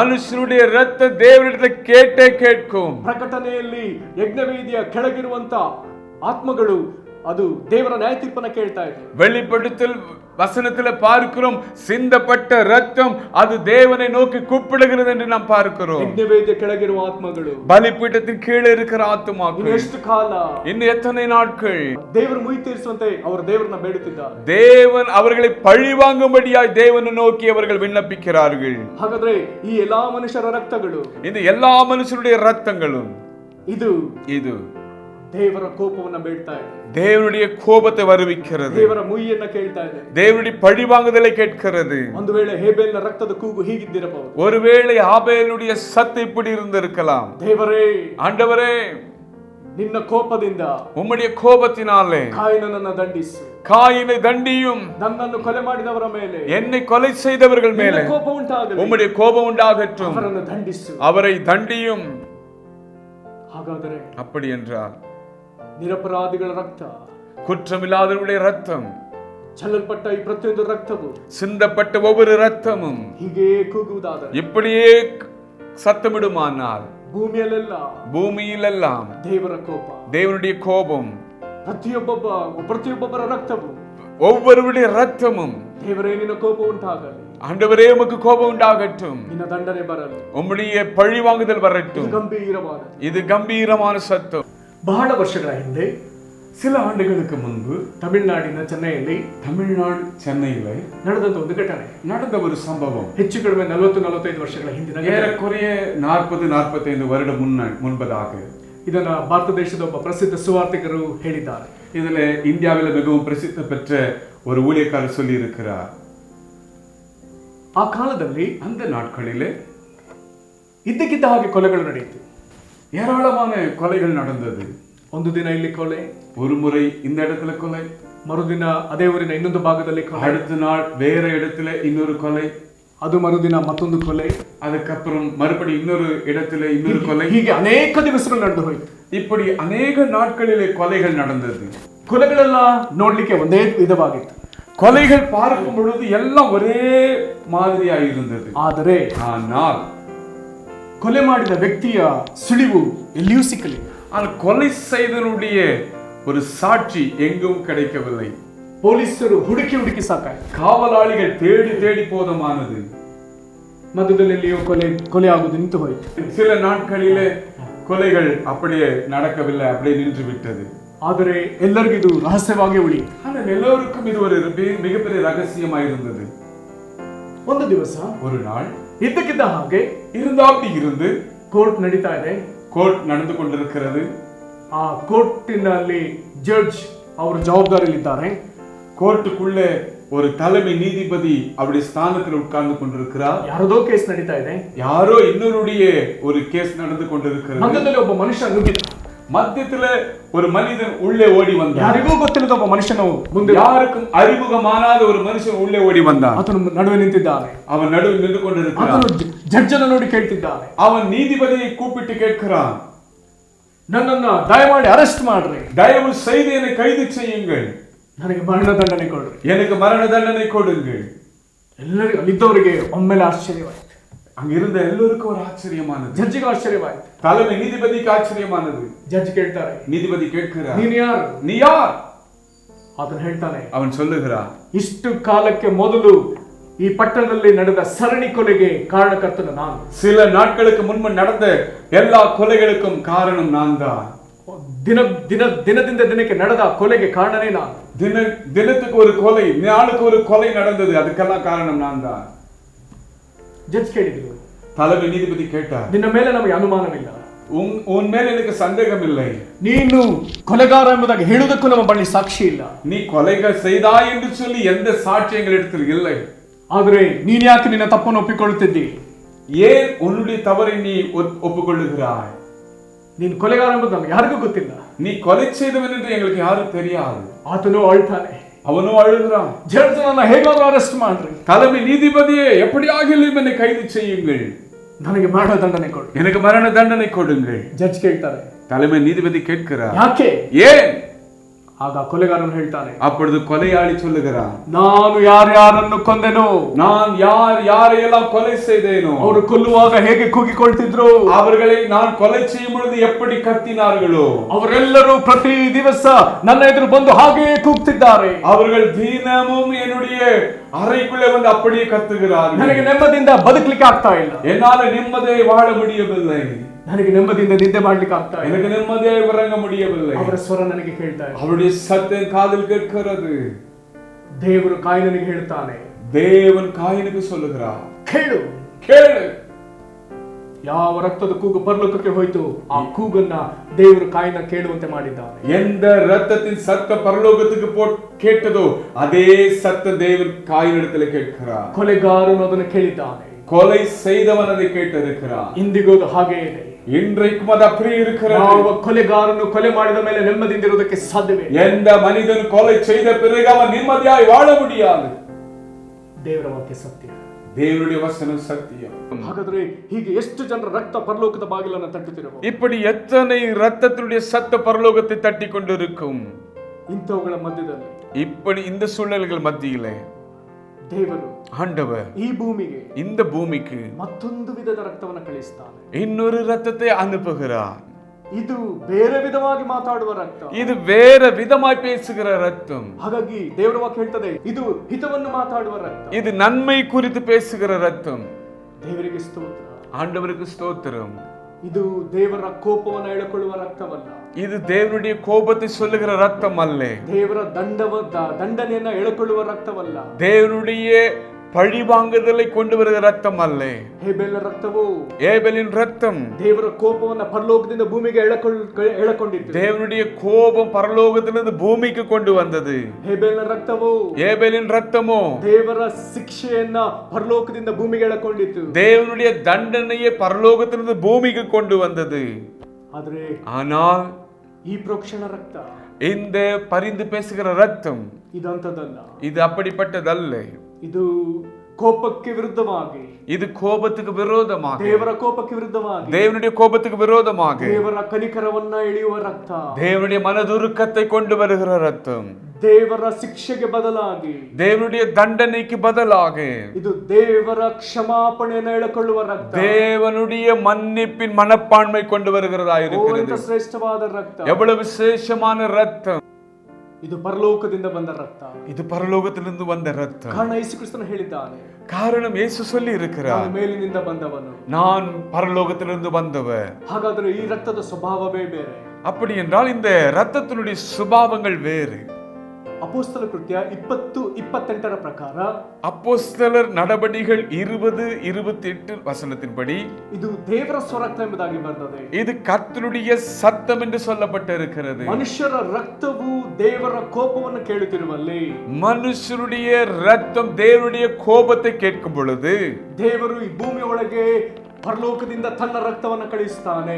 தேவன் பரலோகத்திலிருந்து தன்னுடைய ரத்தத்தை அனுப்புகிறார். ಆ ರಕ್ತವನ್ನ ಕಳಿಸುವುದಕ್ಕೆ ಆತನು ಒಂದು ಶರೀರವನ್ನ ಸಿದ್ಧ ಮಾಡುತ್ತಾನೆ. அந்த ரத்தத்தை அனுப்பும்படியாய் தேவன் ஒரு சரீரத்தை ஏற்படுத்துகிறார். ತ್ರೈಕತ್ವದಲ್ಲಿ, திரியக்கத்திலே ವಾಕ್ಯ ಸ್ವರೂಪನಾದ ದೇವರು, வாக்கிய ಸ್ವರೂಪನಾய் இருக்கிற தேவன் ಈ ಶರೀರಧಾರಿಯಾಗಿ இந்த சரீரத்தின் ரூபமாக ಈ ಭೂಮಿಗೆ ಬರುವಂತೆ இந்த பூமிக்கு வரும்படியாக ಆತನಿಗೆ ಶರೀರವನ್ನ ಸಿದ್ಧ ಮಾಡಿಕೊಡುತ್ತಾನೆ. அவருக்கு சரீரத்தை அவர்கள் ஆயத்தமாக்குகிறார்கள். ಆತನೇ ಲೋಕ ರಕ್ಷಕನಾದ ಯೇಸು ಕ್ರಿಸ್ತನು, அவரே உலக ரட்சகராய் இருக்கிற இயேசு கிறிஸ்து. ಈ ಯೇಸು ಕ್ರಿಸ್ತನು, ಈತನು ಪರಲೋಕದ ರಕ್ತವನ್ನ, ದೇವರ ರಕ್ತವನ್ನ ಹೊತ್ತುಕೊಂಡು ಭೂಮಿಗೆ ಬಂದವನು. இந்த இயேசு கிறிஸ்து பரலோகத்திலிருந்து தன்னுடைய ரத்தத்தை அவர் சுமந்து கொண்டு பூமிக்கு வந்தவராயிருக்கிறார். ಇದು ದೇವರ ಸ್ವರಕ್ತ, இது தேவனுடைய ரத்தம். ದೇವರು ಈ ರಕ್ತ ಭೂಮಿ ಮೇಲೆ ಚೆಲ್ಲಬೇಕೆಂಬುದಾಗಿ ತೀರ್ಮಾನಿಸುತ್ತಾನೆ. தேவனுடைய ரத்தம் இந்த பூமி மேல சிந்தப்படுவதற்காக காரணம், ಎಲ್ಲಾ ರಕ್ತವು ದೇವರ ಕೋಪವನ್ನ ಕೇಳಿಕೊಳ್ತಾ ಇದೆ. எல்லாருடைய ரத்தமும் தேவனுடைய கோபத்தை கொண்டு வருகிறது. ಮಿಕ್ಕ ಮನುಷ್ಯರ ರಕ್ತಗಳು, மீதியான மனுஷனுடைய ரத்தம் ದೇವರ ಕೋಪವನ್ನು ಎಳೆಕೊಳ್ಳುತ್ತಿರುವಾಗ, தேவனுடைய கோபத்தை கொண்டு வர நினைக்கும் பொழுது, தேவன் ತನ್ನ ರಕ್ತ ಭೂಮಿಗೆ ಚೆಲ್ಲಲ್ಪಟ್ಟು தன்னுடைய ரத்தத்தை பூமியிலே சிந்தப்படும்படியாக ಆ ರಕ್ತವು, அந்த ரத்தம் ದೇವರ ಕನಿಕರವನ್ನ ಬೇಡುವಂತೆ ದೇವರೊಂದು ವ್ಯವಸ್ಥೆಯನ್ನು ಏರ್ಪಡಿಸುತ್ತಾನೆ. தேவனுடைய இரக்கத்தை பெற்றுக்கொள்ளும்படியாய் ஒரு காரியத்தை செய்கிறார். ದೇವರಿಗೆ ಸ್ತೋತ್ರ, கர்த்தருக்கு ஸ்தோத்திரம். ದೇವರು ಯಾವಾಗಲೂ ತನ್ನ ಕೋಪಕ್ಕಿಂತಲೂ ತನ್ನ ಕನಿಕರಕ್ಕೆ ಬಹಳ ಪ್ರಾಧಾನ್ಯತೆ ಕೊಟ್ಟಿದ್ದಾನೆ. தேவன் எப்பொழுதும் தன்னுடைய கோபத்தை பார்க்கிலும் இரக்கத்தையே விரும்புகிற தேவனாய் இருக்கிறார். ಹೇಗೆಂಬುದಾಗಿ ಕೇಳುತ್ತೀರೋ? எப்படி என்று கேட்கிறீர்களோ? ವಿಮೋಚನಕಾಂಡ 34:7 யாத்திராகமம் 34 அதிகாரம் 7 வசனத்திலே, ದೇವರು 1000 ತಲೆಮಾರಿಗೆ ಕನಿಕರವನ್ನು, 1000 தலைமுறைக்கும் இரக்கத்தையும் ಮತ್ತು 3-4 ತಲೆಮಾರಿಗೆ ತನ್ನ ಕೋಪವನ್ನು ಮಾತನಾಡ್ತಾನೆ. 3-4 தலைமுறைக்கு தன்னுடைய கோபத்தை பேசுகிறார். ಹಾಗಾದ್ರೆ ದೇವರ ಹೃದಯದಲ್ಲಿ ಬಹಳ ಸ್ಪಷ್ಟವಾಗಿದೆ. ஆனால் தேவனுடைய இருதயம் இந்த இடத்துல மிகவும் ஆச்சரியமாய் இருக்கிறது. ದೇವರಿಗೆ ತನ್ನ ಕೋಪಕ್ಕಿಂತಲೂ ಅತಿಯಾಗಿ ತನ್ನ ಕನಿಕರವನ್ನು ಪ್ರಕಟಪಡಿಸುವುದು ಇಷ್ಟ. தேவன் தன்னுடைய கோபத்தை பார்க்கிலும் அவர் இரக்கத்தையே விரும்புகிற தேவனாய் இருக்கிறார். ದೇವರಿಗೆ ಸ್ತೋತ್ರ, ஆண்டவருக்கு ஸ்தோத்திரம். ಹಾಗಾದ್ರೆ ಅಂತ ದೇವರ ಕನಿಕರವನ್ನ ಬೇಡುವ ರಕ್ತವನ್ನ ದೇವರು ಭೂಮಿಗೆ ಯೇಸು ಕ್ರಿಸ್ತನ ಮುಖಾಂತರ ಕಳಿಸಿದ್ದಾನೆ. அப்படி என்றால் அந்த இரக்கத்தை விரும்புகிற அந்த ரத்தம் இயேசு கிறிஸ்து மூலமா இந்த உலகத்துக்கு அனுப்பி கொடுத்தார். ಈ ರಕ್ತ ಕೇವಲ ಯೇಸು ಕ್ರಿಸ್ತನಲ್ಲಿ ಮಾತ್ರವೇ ಇತ್ತು. இந்த ரத்தம் இயேசு கிறிஸ்துவிடத்தில் மட்டும்தான் இருந்தது. ಈ ರಕ್ತ, இந்த ரத்தம் ನಾವು ಈ ಪ್ರಪಂಚದಲ್ಲಿ ಕಂಡ, இந்த உலகத்தில் பார்க்கும் பொழுது ಮಿಕ್ಕ ಯಾವ ಮಹಾತ್ಮರೊಳಗೂ ನಾವು வேற எந்த மகாத்மர்களிடத்தில் இதை பார்க்க முடியாது. ಕಾರಣ ಇದು ಯೇಸು ಕ್ರಿಸ್ತನ ಕುರಿತಾಗಿ ಮಾತ್ರವೇ ಬರೆಯಲ್ಪಟ್ಟது. காரணம் இது இயேசு கிறிஸ்துவை குறித்து மட்டும்தான் பேசி இருக்கிறது. ಈ ರಕ್ತವನ್ನು ದೇವರು ಆತನೊಳಗೆ ಇರಿಸಿದ. இந்த ரத்தத்தை தேவன் அவருக்குள்ளே வைத்திருந்தார். ದೇವರು ಮನುಷ್ಯನನ್ನು ಪ್ರೀತಿಸುತ್ತಾನೆ. தேவன் மனிதர்களை நேசிக்கிறார். ಈ ರಕ್ತದ ಲಾಭ ಮನುಷ್ಯರಿಗೆ ಉಂಟಾಗಬೇಕು. இந்த ரத்தத்தினுடைய ஒரு வேண்டுதல் மனுஷருக்கு தேவைப்பட்டது. ಇದರ ಲಾಭ ಮನುಷ್ಯರಿಗೆ ಆಗಬೇಕು. இதனுடைய லாப மனிதர்களுக்கு தேவைப்பட்டது. ದೇವರ ಕೋಪದಿಂದ ಅವರು ತಪ್ಪಿಸಿಕೊಳ್ಳಬೇಕು. தேவனுடைய கோபத்திலிருந்து அவர்கள் தப்பிவிக்க வேண்டும். ದೇವರ ಕನಿಕರಕ್ಕೆ ಅವರು ಪಾತ್ರರಾಗಬೇಕು. தேவனுடைய இரக்கத்துக்கு அவர்கள் பாத்திரவன்களாக வேண்டும். ಇದಕ್ಕಾಗಿ ದೇವರೇ ರೂಪಿಸಿದ ಯೋಜನೆ இது தேவனே ஆயத்தப்படுத்தி இருக்கிறது. ದೇವರಿಗೆ ಸ್ತೋತ್ರ, ஆண்டவருக்கு ஸ்தோத்திரம். ದೇವರಿಗೆ ಸ್ತೋತ್ರ. ஆண்டவருக்கு மகிமை உண்டாகட்டும். ಪ್ರವಾದಿಗಳು ಪ್ರಾರ್ಥಿಸುವಾಗ, தீர்க்கதரிசிகள் ஜெபிக்கும் பொழுது, ಯಾಜಕರು ಪ್ರಾರ್ಥಿಸುವಾಗ, ஆசாரியர்கள் ஜெபிக்கும் பொழுது, ಅವರು ಪೌಳಿಯ ಒಡಕಿನಲ್ಲಿ ನಿಲ್ಲುವಾಗ, அவர்கள் திறப்பில் நிற்கும் பொழுது, அவர்கள் எல்லாரும் ತಪ್ಪದೆ ಬೇಡಿಕೊಂಡದ್ದು, தவறாமல் அவர்கள் ஜெபித்தது ದೇವರ ಕನಿಕರವನ್ನು, ದೇವರ ಕ್ಷಮಾಪಣೆಯನ್ನು, தேவனுடைய இரக்கத்தையும் தேவனுடைய மன்னிப்பையும். ದೇವರಿಗೆ ಸ್ತೋತ್ರ, ஆண்டவருக்கு ஸ்தோத்திரம். ದಾನಿಯೇಲ 9:9 தானியேல் 9:9 ಇಲ್ಲಿ ಹೀಗೆ ಬರೆದಿದೆ, இப்படி எழுதியிருக்கிறது. ದಾನಿಯೇಲನು ದೇವರನ್ನು ನೋಡಿ, தானியேல் தேவனை நோக்கி ಹೀಗೆ ಕರೆಯುತ್ತಾನೆ, இப்படியாய் சொல்லுகிறான், ಕರುಣಿಸುವವನೇ ಕ್ಷಮಿಸುವವನೇ, ஓ இரக்கமுள்ளவரே மன்னிக்கிறவரே. ದೇವರಿಗೆ ಸ್ತೋತ್ರ. ஆண்டவருக்கு ஸ்தோத்திரம். ಹಾಗಾದ್ರೆ ಕರುಣಿಸುವ ದೇವರು, ஆம், அப்படி என்றால் இரக்கமுள்ள தேவன், ಕ್ಷಮಿಸುವ ದೇವರು, மன்னிக்கிற தேவன். ಓ ಯೇಸು ಕ್ರಿಸ್ತನು ಭೂಮಿಗೆ ಬಂದಾಗ, இயேசு கிறிஸ்து பூமிக்கு வந்த பொழுது, ಆತನು ಶಿಲುಬೆ ಶ್ರಮೆಯನ್ನು ಅನುಭವಿಸುವಾಗ, அவர் சிலுவையை சுமந்து அனுபவிக்கும் பொழுது, ಆತನು ಪ್ರಾಯಶ್ಚಿತ್ತ ಯಜ್ಞವಾಗಿ ಸಮರ್ಪಣೆ ಆಗುವಾಗ, அவர் ಏக பலியாய் தன்னை ஒப்பு கொடுக்கும் பொழுது, ಆತನು ಈ ಕೂಗನ್ನು ಕೂಗುವುದು ಅವಶ್ಯವಾಗಿತ್ತು.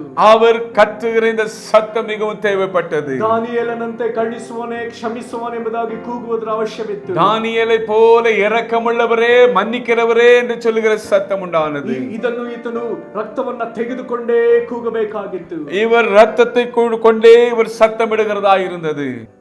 ಯಾಜಕ ಕಾಂಡದಲ್ಲಿ, லேவியராகமத்திலே 4ನೇ ಅಧ್ಯಾಯ 4ஆம் அதிகாரம், ಇದರಲ್ಲಿ ಪದೇ ಪದೇ ನಾವು ಓದುವಂತ ವಾಕ್ಯ, இதுல அடிக்கடி வாசிக்கிற ஒரு வசனம், ತಪ್ಪು ಮಾಡಿದವರು, தவறு செய்தவர்கள் ಯಜ್ಞ ಪಶುವನ್ನು ತಂದು யக்ஞ பலியை கொண்டு வந்து ಅವರು ಅದನ್ನ ಬಲಿ ಸಲ್ಲಿಸಿ அதனை பலி செலுத்தி ಆ ರಕ್ತವನ್ನ அந்த ரத்தத்தை ಯಾಜಕನಿಗೆ ಕೊಡುವಾಗ, ஆசாரியனுக்கு கொடுக்கும் பொழுது, ಮಹಾಯಾಜಕನು அந்த மகா ஆசாரியன் ಆತನು ದೇವದರ್ಶನ ಗುಡಾರದೊಳಗೆ ಹೋಗಿ, அவன் தெய்வீக கூடாரத்துக்குள்ளே போய் ಆತನು ಮಾಡಬೇಕಾದ ಪ್ರಾರ್ಥನೆ, அவன் செய்ய வேண்டிய ஜெபம், ದೇವರೇ, ஆண்டவரே, ಇವರು ತಿಳಿಯದೆ ಮಾಡಿದ್ದಾರೆ, இவர்கள் அறியாமல் செய்திருக்கிறார்கள், ತಿಳಿಯದೆ ಮಾಡಿದ ಈ ಪಾಪವನ್ನ தெரியாமல் செய்த இந்த பாவத்தை ಕ್ಷಮಿಸು. மன்னியும். ಯೇಸು ಕ್ರಿಸ್ತನು இயேசு கிறிஸ்து ಲೂಕ 23ನೇ ಅಧ್ಯಾಯದಲ್ಲಿ லூக்கா 23ஆம் அதிகாரத்திலே ಕೂಗಿದ ದೊಡ್ಡ ಕೂಗು, கத்தின ஒரு மிகப்பெரிய ஒரு சத்தம். ಇದು ಯೇಸು ಕ್ರಿಸ್ತನು ಶಿಲುಬೆಯಲ್ಲಿ ಕೂಗಿದ ಮೊದಲನೇ ಮಾತೆಂಬುದಾಗಿ ಪರಿಗಣಿಸಲ್ಪಟ್ಟದೆ. இது இயேசு கிறிஸ்துவினுடைய முதலாவது சத்தம் சிலுவையில் என்று சொல்லி எழுதப்பட்டிருக்கிறது. ಇದನ್ನ ಭಕ್ತರು ಹಾಗೆ ಭಾವಿಸುತ್ತಾರೆ, இதற்கு பக்தவான்கள் இது அப்படியே நினைக்கிறார்கள். ಇನ್ನು ಕೆಲವರು ಹೀಗೆ ಹೇಳ್ತಾರೆ, இன்னும் சிலர் இப்படி சொல்லுகிறார்கள், ಆತನು ರಕ್ತವನ್ನು ಸುರಿಸಿದ್ದಕ್ಕೆ ಆರಂಭಿಸಿದ ಪ್ರತಿ ಸಂದರ್ಭದಲ್ಲಿಯೂ, அவர் சிந்தின ஒவ்வொரு ரத்தத்தை சிந்தின ஒவ்வொரு நேரத்திலும், ಆತನು ರಕ್ತ ಸುರಿಸುತ್ತಲೇ, அவர் ரத்தத்தை சிந்திக்கொண்டே ಅನೇಕ ಸತಿ அநேக முறை ಕೂಗಿದ ಕೂಗು, சத்தமிட்ட ஒரு சத்தம், ತಂದೆಯೇ, பிதாவே, ಅವರನ್ನು ಕ್ಷಮಿಸು, அவர்களை மன்னியும், ನಾವು ಏನು ಮಾಡುತ್ತೇವೆ ಎಂಬುದನ್ನು தாங்கள் என்ன செய்கிறோம் என்று சொல்லி அறியாதிருக்கிறார்கள். ಲೂಕ 24 லூக்கா 24ஆம் அதிகாரம் 32ನೇ ವಚನದ ಪ್ರಕಾರ 32வது வசனத்தின்படி, ಯೇಸು ಕ್ರಿಸ್ತನ ಸ್ವರ, இயேசு கிறிஸ்துவினுடைய சத்தம், ಯೇಸು ಕ್ರಿಸ್ತನ ಪ್ರಾರ್ಥನೆ, இயேசு கிறிஸ்துவினுடைய ஜெபம், ಇದು இப்படி ಮಹಾಯಾಜಕನ ಪ್ರಾರ್ಥನೆ, பிரதான ஆசாரியனுடைய ஜெபம். ಇದನ್ನ ಇಬ್ರಿಯ ಗ್ರಂಥಕರ್ತನು ಹೇಳುವುದಕ್ಕೆ ಮರೆಯಲಿಲ್ಲ. இது இபிரேயர் அதிகாரத்தில் சொல்லப்பட்டிருக்கிற வசனம் இதை மறந்து போகவில்லை.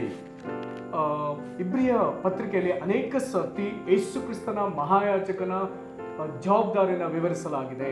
எபிரேயருடைய நிருபத்திலே பிரதான ஆசாரியனை குறித்து அநேக இடத்துல எழுதப்பட்டிருக்கிறது. ಅದೆಲ್ಲವೂ ಯೇಸು ಕ್ರಿಸ್ತನ ಕುರಿತಾಗಿ ಮಾತನಾಡುತ್ತದೆ. அது எல்லாம் இயேசு கிறிஸ்துவை குறித்து சொல்லப்பட்டிருக்கிறது. ನಮ್ಮ ಈ ಧ್ಯಾನಕ್ಕೆ ಪ್ರಾಮುಖ್ಯವಾಗಿ நம்ம இந்த நாளிலே பிரதானமாய் தியானிப்பது என்னவென்றால், ನಾವು ಓದಿ ನೋಡೋಣ. நாம் படித்து பார்ப்போம்.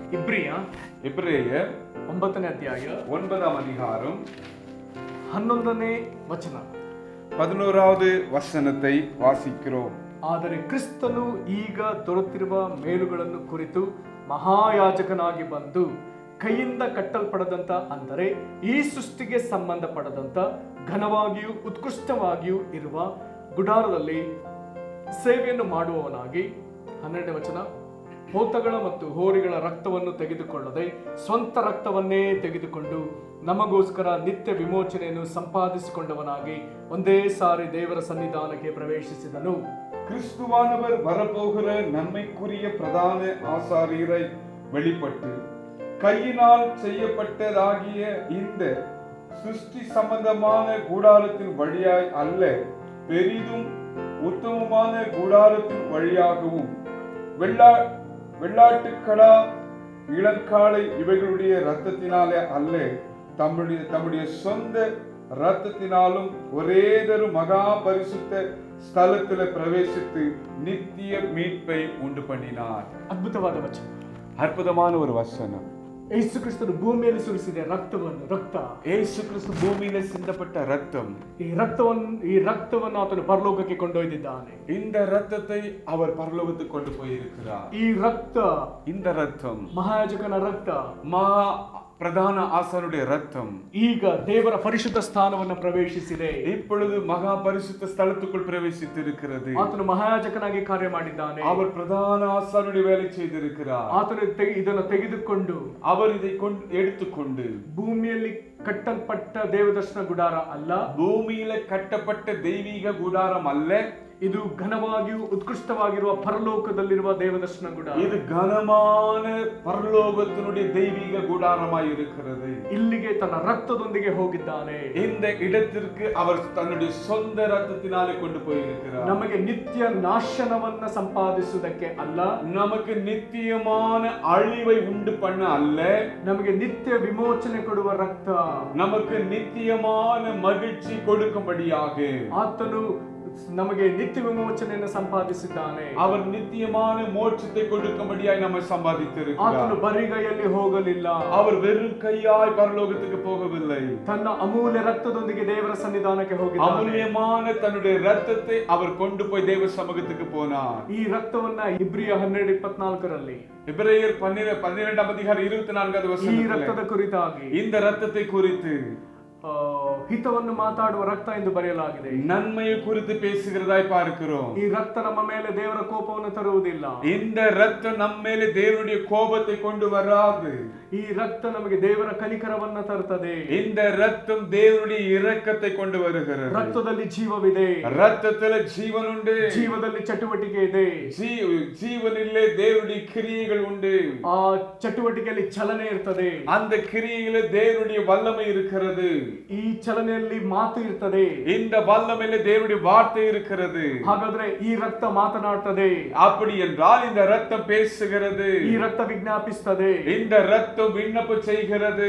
ಇದು ಯೇಸು ಕ್ರಿಸ್ತನ ರಕ್ತ, இது இயேசு கிறிஸ்துவின் ரத்தம், ನಮಗಾಗಿ ವಿಜ್ಞಾಪಿಸುವ ರಕ್ತ, இது நமக்காக மன்றாடுகிற ரத்தம், ನಿನಗಾಗಿ ವಿಜ್ಞಾಪಿಸುವ ರಕ್ತ, உனக்காக மன்றாடுகிற ரத்தம், ನಿನಗೆ ನಿತ್ಯ ವಿಮೋಚನೆಯನ್ನು ಸಂಪಾದಿಸಿದ ರಕ್ತ, உனக்கு நித்தியமான மோட்சத்தை கொடுக்கிற ரத்தம். ದೇವರಿಗೆ ಸ್ತೋತ್ರ, ஆண்டவருக்கு மகிமை உண்டாகட்டும். ಈ ರಕ್ತ இந்த ரத்தம் ಇಂದಿಗೂ ಮಾತನಾಡುತ್ತಲೇ ಇದೆ. இன்றைக்கு பேசிக் கொண்டிருக்கிறது. ಯೇಸು ಕ್ರಿಸ್ತನು, இயேசு கிறிஸ்து ನಮಗಾಗಿ நமக்காக ವಿಜ್ಞಾಪಿಸುವುದನ್ನ விண்ணப்பம் செய்கிறதா ನಿಲ್ಲಿಸಲಿಲ್ಲ. நிற்பவில்லை. ಇಬ್ರಿಯ எபிரேயர் 7ನೇ ಅಧ್ಯಾಯ 7ஆம் அதிகாரம் 25ನೇ ವಚನ 25வது வசனம் ಇದನ್ನ ಹೇಳುತ್ತದೆ. இப்படி சொல்லுகிறது. ನಾವು ಓದಿ ನೋಡೋಣ. நாம் அதை வாசித்து பார்ப்போம். ಆದ ಕಾರಣ ಆತನು ತನ್ನ ಮೂಲಕ ದೇವರ ಬಳಿಗೆ ಬರುವವರನ್ನು ಸಂಪೂರ್ಣವಾಗಿ ರಕ್ಷಿಸುವುದಕ್ಕೆ ಶಕ್ತನಾಗಿದ್ದಾನೆ. ಅವರಿಗೋಸ್ಕರ ವಿಜ್ಞಾಪನೆ ಮಾಡುವುದಕ್ಕೆ ಯಾವಾಗಲೂ ಬದುಕುವನಾಗಿದ್ದಾನೆ. மேலும் தமது மூலமாய் தேவனிடத்தில் சேருகிறவர்களுக்காக வேண்டுதல் செய்யும்படிக்கு அவர் எப்பொழுதும் உயிரோடு இருக்கிறவராகையால். ஹல்லேலூயா. ಹಾಗಾದ್ರೆ ಆತನು ಇನ್ನೂ ಬದುಕಿದ್ದಾನೆ. அப்படி என்றால் அவர் இன்னும் ஜீவனோடு கூட இருக்கிறார். ಆತ ನಮಗೋಸ್ಕರ ವಿಜ್ಞಾಪನೆ ಮಾಡುತ್ತಿದ್ದಾನೆ. அவர் நமக்காக விண்ணப்பம் செய்து கொண்டிருக்கிறார். ದೇವರಿಗೆ ಸ್ತೋತ್ರ, ஆண்டவருக்கு மகிமை உண்டாகட்டும். ಯೇಸು ಕ್ರಿಸ್ತನ ಪರಲೋಕದೊಳಗೆ, இயேசு கிறிஸ்து பரலோகத்திலே ತಂದೆಯ ಬಲಪಾರ್ಶ್ವದಲ್ಲಿ ಕುಳಿತು பிதாவுடைய வலது பாரிசத்திலே ಆತ ನಮಗೋಸ್ಕರ ವಿಜ್ಞಾಪಿಸುತ್ತಿದ್ದಾನೆ. அவர் நமக்காக விண்ணப்பம் செய்கிறார். ತನ್ನ ರಕ್ತದೊಂದಿಗೆ ವಿಜ್ಞಾಪಿಸುತ್ತಿದ್ದಾನೆ. தன் ரத்தத்தோடு கூட விண்ணப்பம் செய்கிறார். ದೇವರಿಗೆ ಸ್ತೋತ್ರ, ஆண்டவருக்கு மகிமை உண்டாகட்டும். ಈ ರಕ್ತ ಮಾತನಾಡುತ್ತದೆ. இந்த ரத்தம் பேசுகிறதா இருக்கிறது.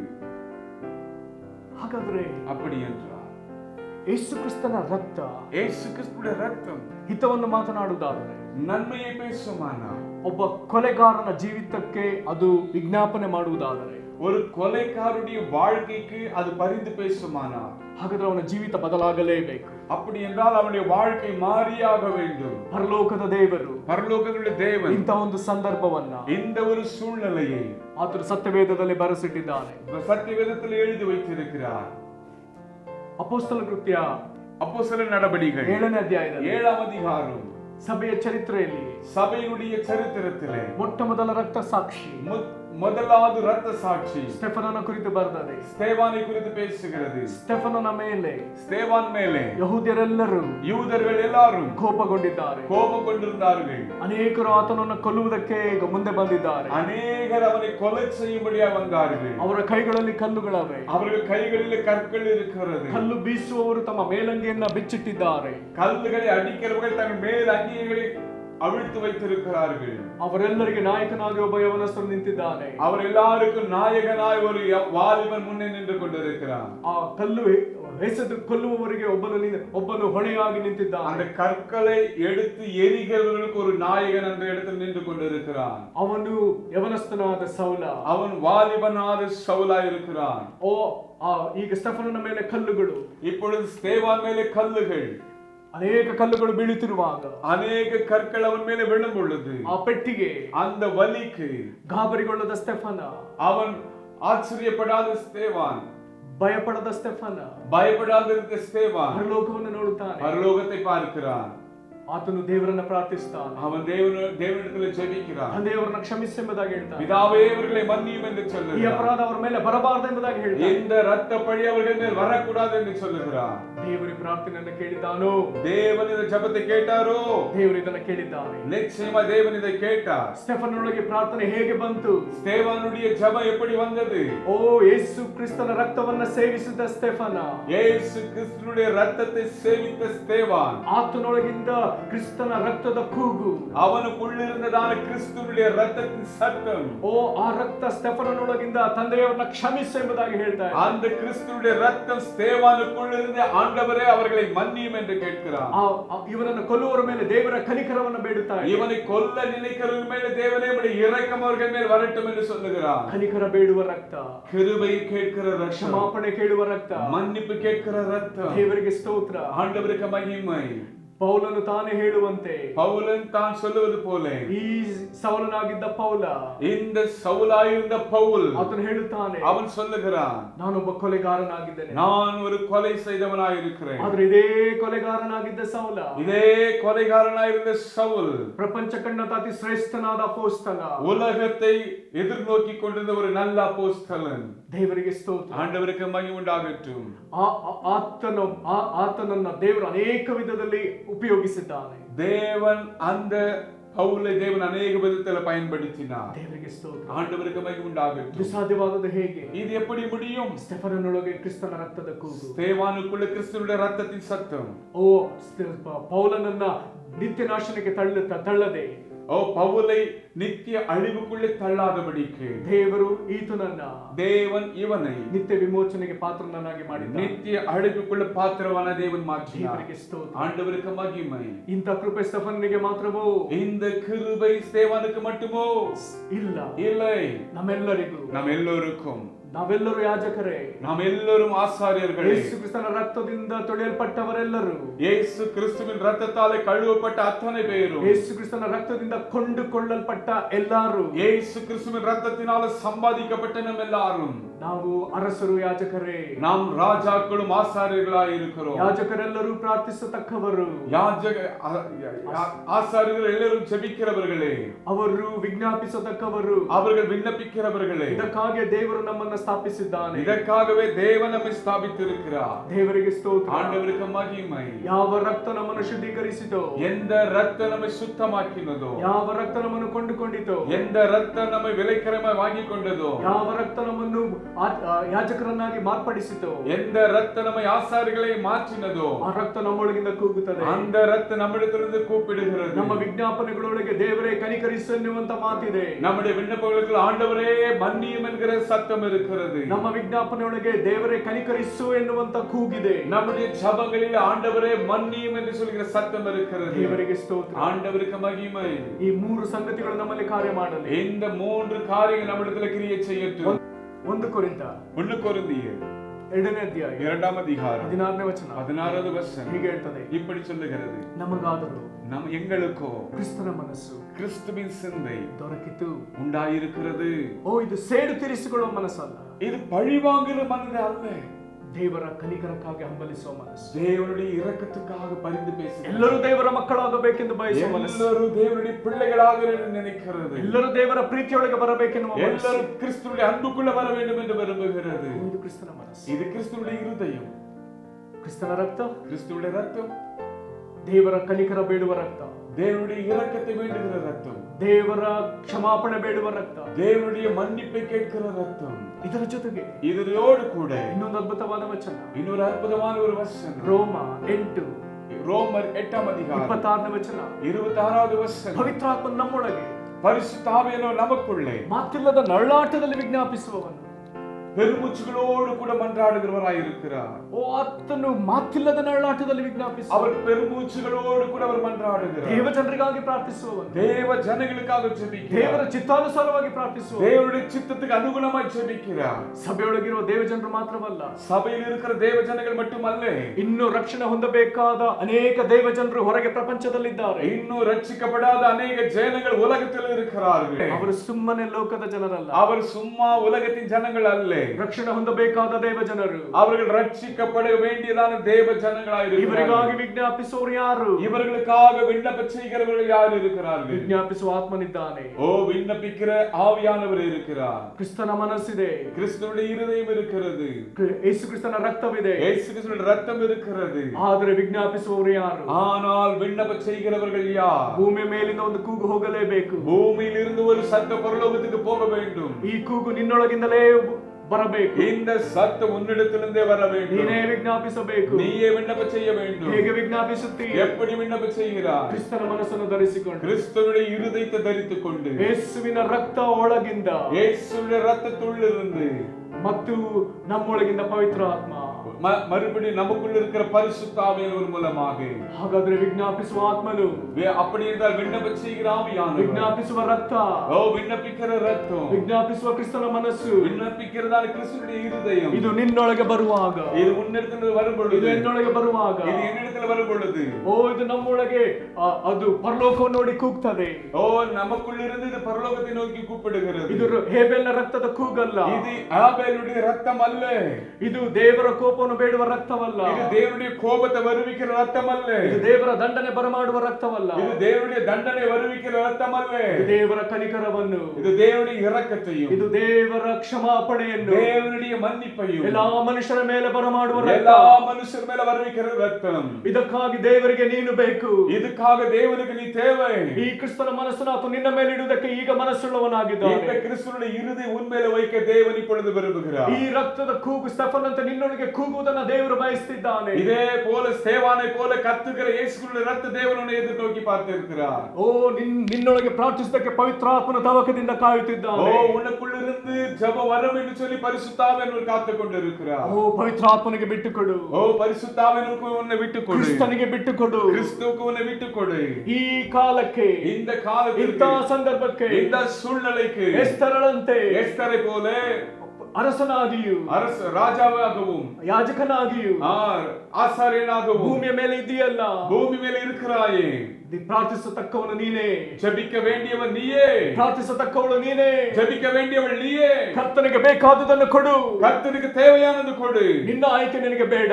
ஓ உன்னுடைய தெரிந்து கொள்ளுதல் தேவையில்லை. ಪಾಪ ಮಾಡಿದ ಆದಾಮ ಹವ್ವ, பாவம் செய்த ஆதாம் ஏவாள் ಬೆತ್ತಲಾದಾಗ நிர்வாணமான பொழுது ಅವರು ಎಲೆಗಳಿಂದ ತಮ್ಮನ್ನು ಮುಚ್ಚಿಕೊಂಡರು, இலைகளினால் தங்களை மூடிக்கொண்டார்கள். ಆದರೆ ದೇವರು ஆனால் தேவன் ಆ ಎಲೆಗಳ ಹೊದಿಕೆಯನ್ನು ತೆಗೆದು ಹಾಕಿ அந்த இலைகளுடைய துணிகளை எடுத்து போட்டு ಆತನು ಚರ್ಮದ ಅಂಗಿಯನ್ನು ಉಡಿಸಿದ್ದಾನೆ. அவர்கள் தோல் அங்கியை உடுத்தினார் என்று பார்க்கிறோம். ಆದಾಮ ಹವ್ವರ ಆಯ್ಕೆಯನ್ನು ದೇವರು ರದ್ದು ಮಾಡಿ, ஓ ஆதாம் ஏவாளுடைய தெரிந்து கொள்ளுதலை அவர் நிராகரித்து, ಆ ದೇವರು ತನಗೆ ಬೇಕಾದ ಅಂಗಿಯನ್ನು ಅವರ ಮೇಲೆ ಇಟ್ಟಿದ್ದಾನೆ. தேவன் தனக்கு வேண்டிய அங்கியை அவர்கள் மேல் கொடுத்தார். ನಿನಗಿಷ್ಟವಾದ ಜೀವಿತವನ್ನ ದೇವರು ರದ್ದು ಮಾಡಲಿ, உனக்கு இஷ்டமான வாழ்க்கையை தேவன் தள்ளிவிடட்டும். ದೇವರಿಗೆ ಇಷ್ಟವಾದ ಜೀವಿತವನ್ನು ಆತ ನಿನಗೆ ಧರಿಸುವಂತೆ ಮಾಡಿ, தேவனுக்கு இஷ்டமான வாழ்க்கையை அவர் உனக்கு தரிப்பிக்கட்டும். ನಿನಗಿಷ್ಟವಾದ ಪ್ರಾರ್ಥನೆ ನಿನ್ನೊಳಗಿಂದ ರದ್ದಾಗಲಿ, உனக்கு இஷ்டமான ஜெபம் உன்னிலிருந்து வெளியே போகட்டும். ದೇವರಿಗೆ ಇಷ್ಟವಾದ ಪ್ರಾರ್ಥನೆ ನಿನ್ನೊಳಗಿಂದ ಏರಿ ಬರಲಿ, தேவனுக்கு விரும்புகிற ஜெபம் உன்னிலிருந்து மேலே வரட்டும். ಓ ನಿನ್ನನ್ನು ಒಪ್ಪಿಸಿಕೊಡು, உன்னை ஒப்புக்கொடு, ನಿನ್ನನ್ನು ಒಪ್ಪಿಸಿಕೊಡು. உன்னை ஒப்புக்கொடு. ಇಂಥ ಕಾಲಕ್ಕೆ, இந்த காலத்தில், ಇಂಥ ಸಂದರ್ಭಕ್ಕೆ இந்த சூழ்நிலையில் ದೇವರು ನಿನ್ನನ್ನ தேவன் உன்னை ಜೀವಂತವಾಗಿ உயிரோடு கூட ಭೂಮಿಯ ಮೇಲೆ ಇಟ್ಟಿದ್ದಾನೆ. பூமியின் மேல் வைத்திருக்கிறார். ಓ ನಿನ್ನ ಕ್ರಿಯೆಗಳಿಗಾಗಿ, உன்னுடைய கிரியைகளுக்காக, ನಿನ್ನೊಳಗಿಂದ ಕ್ರಿಸ್ತನ ರಕ್ತ ಕೂಗುವುದಕ್ಕಾಗಿ, உன்னில் இருந்து கிறிஸ்துவினுடைய ரத்தம் சத்தமிடுகிறது, ನಿನ್ನೊಳಗಿಂದ ಪವಿತ್ರಾತ್ಮನ ಹಂಬಲಿಸುವುದಕ್ಕಾಗಿ, உன்னில் இருந்து பரிசுத்த ஆவியானவர் விண்ணப்பம் செய்யும்படியாக ದೇವರು ನಿನ್ನ ಮೇಲೆ ಕ್ರಿಸ್ತನ ಮನಸ್ಸನ್ನು ಇಟ್ಟಿದ್ದಾನಲ್ಲ, தேவன் உன் மேலே கிறிஸ்துவின் மனதை வைத்திருக்கிறார். ಓ ಕರ್ತನಿಗೆ ಕರ್ತನಿಗೆ ಬಿಟ್ಟುಕೊಡು. கர்த்தருக்கு உன்னை விட்டு கொடு. ಈ ದಿನ ಹೊಸದಾಗಿ ಸಮರ್ಪಿಸಿಕೋ. இன்றைக்கு புதிதாய் உன்னை ஒப்பு கொடு. ದೇವರ ಕೋಪಕ್ಕಿಂತ ದೇವರ ಕನಿಕರ ಭೂಮಿ ಮೇಲೆ ಬರಲಿ. தேவனுடைய கோபத்தை பார்க்கಲು தேவனுடைய இரக்கம் பூமி மேல் வரட்டும். ನಮ್ಮ ಜನರ ಮೇಲೆ ದೇವರ ಕನಿಕರ ಉಂಟಾಗಲಿ. நம்முடைய ஜனங்கள் மேலே தேவனுடைய இரக்கம் வரட்டும். ಎಲ್ಲಾ ದೇಶದ ಜನರ ಮೇಲೆ ದೇವರ ಕನಿಕರ ಉಂಟಾಗಲಿ. எல்லா தேசத்தின் ஜனங்கள் மேலே தேவனுடைய இரக்கம் இறங்கி வரட்டும். ಎಲ್ಲಾ ಜನರಿಗೆ ದೇವರ ಕ್ಷಮಾಪಣೆ ದೊರಕಲಿ. எல்லா ஜனங்களுக்கு தேவனுடைய மன்னிப்பு கிடைக்கட்டும். ಒಪ್ಪಿಸಿಕೊಡು. ஒப்புச்சுக்கொடு. ಬಿಟ್ಟುಕೊಡು. ಬಿಟ್ಟುಕೊಡು. ಕರ್ತನು ನಿನ್ನನ್ನು ಆಶೀರ್ವದಿಸು. கர்த்தருடைய ஆசீர்வதிக்கட்டும். ನಮ್ಮನ್ನು ತಗ್ಗಿಸಿಕೊಂಡು ಪ್ರಾರ್ಥನೆ ಮಾಡೋಣ.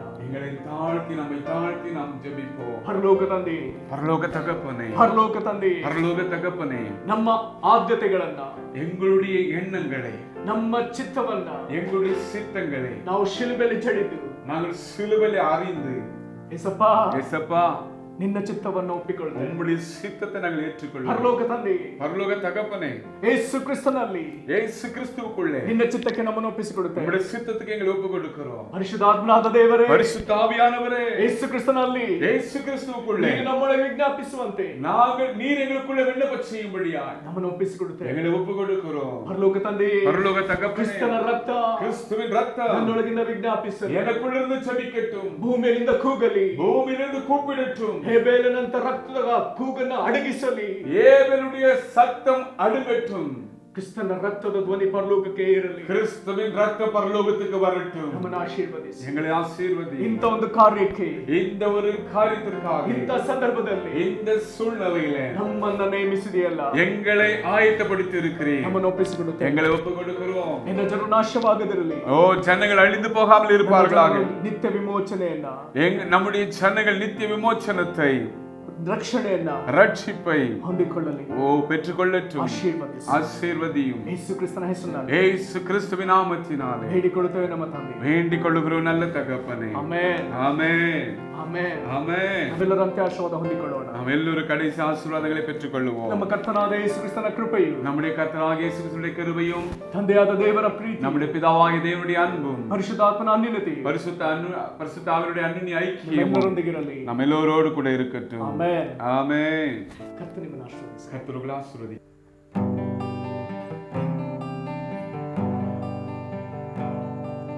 ಯೇಸು ನಿನ್ನ ಶಿಲುಬೆ ನನ್ನ ಪ್ರಾಣಸ್ಥಾನ, ನಿತ್ಯ ಜೀವವರವು ಉಚಿತಾರ್ಥ ದಾನ. ಶಿಲ್ಬೆಲಿ ಶಿಲ್ಬೆಲಿ ನಿತ್ಯ ಸಮಾಧಾನ, ನಿನ್ನ ದಿವ್ಯ ರಕ್ತವೇ ನನ್ನ ಆತ್ಮಪಾನ.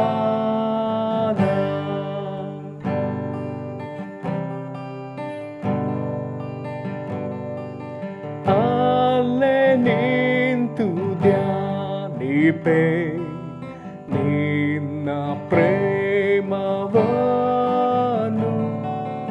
ನಿನ್ನ ಶ್ರಮೆಗಾಯವಂ ನೆಪ್ಪು ಮಾಡುವೆನೆಂದು.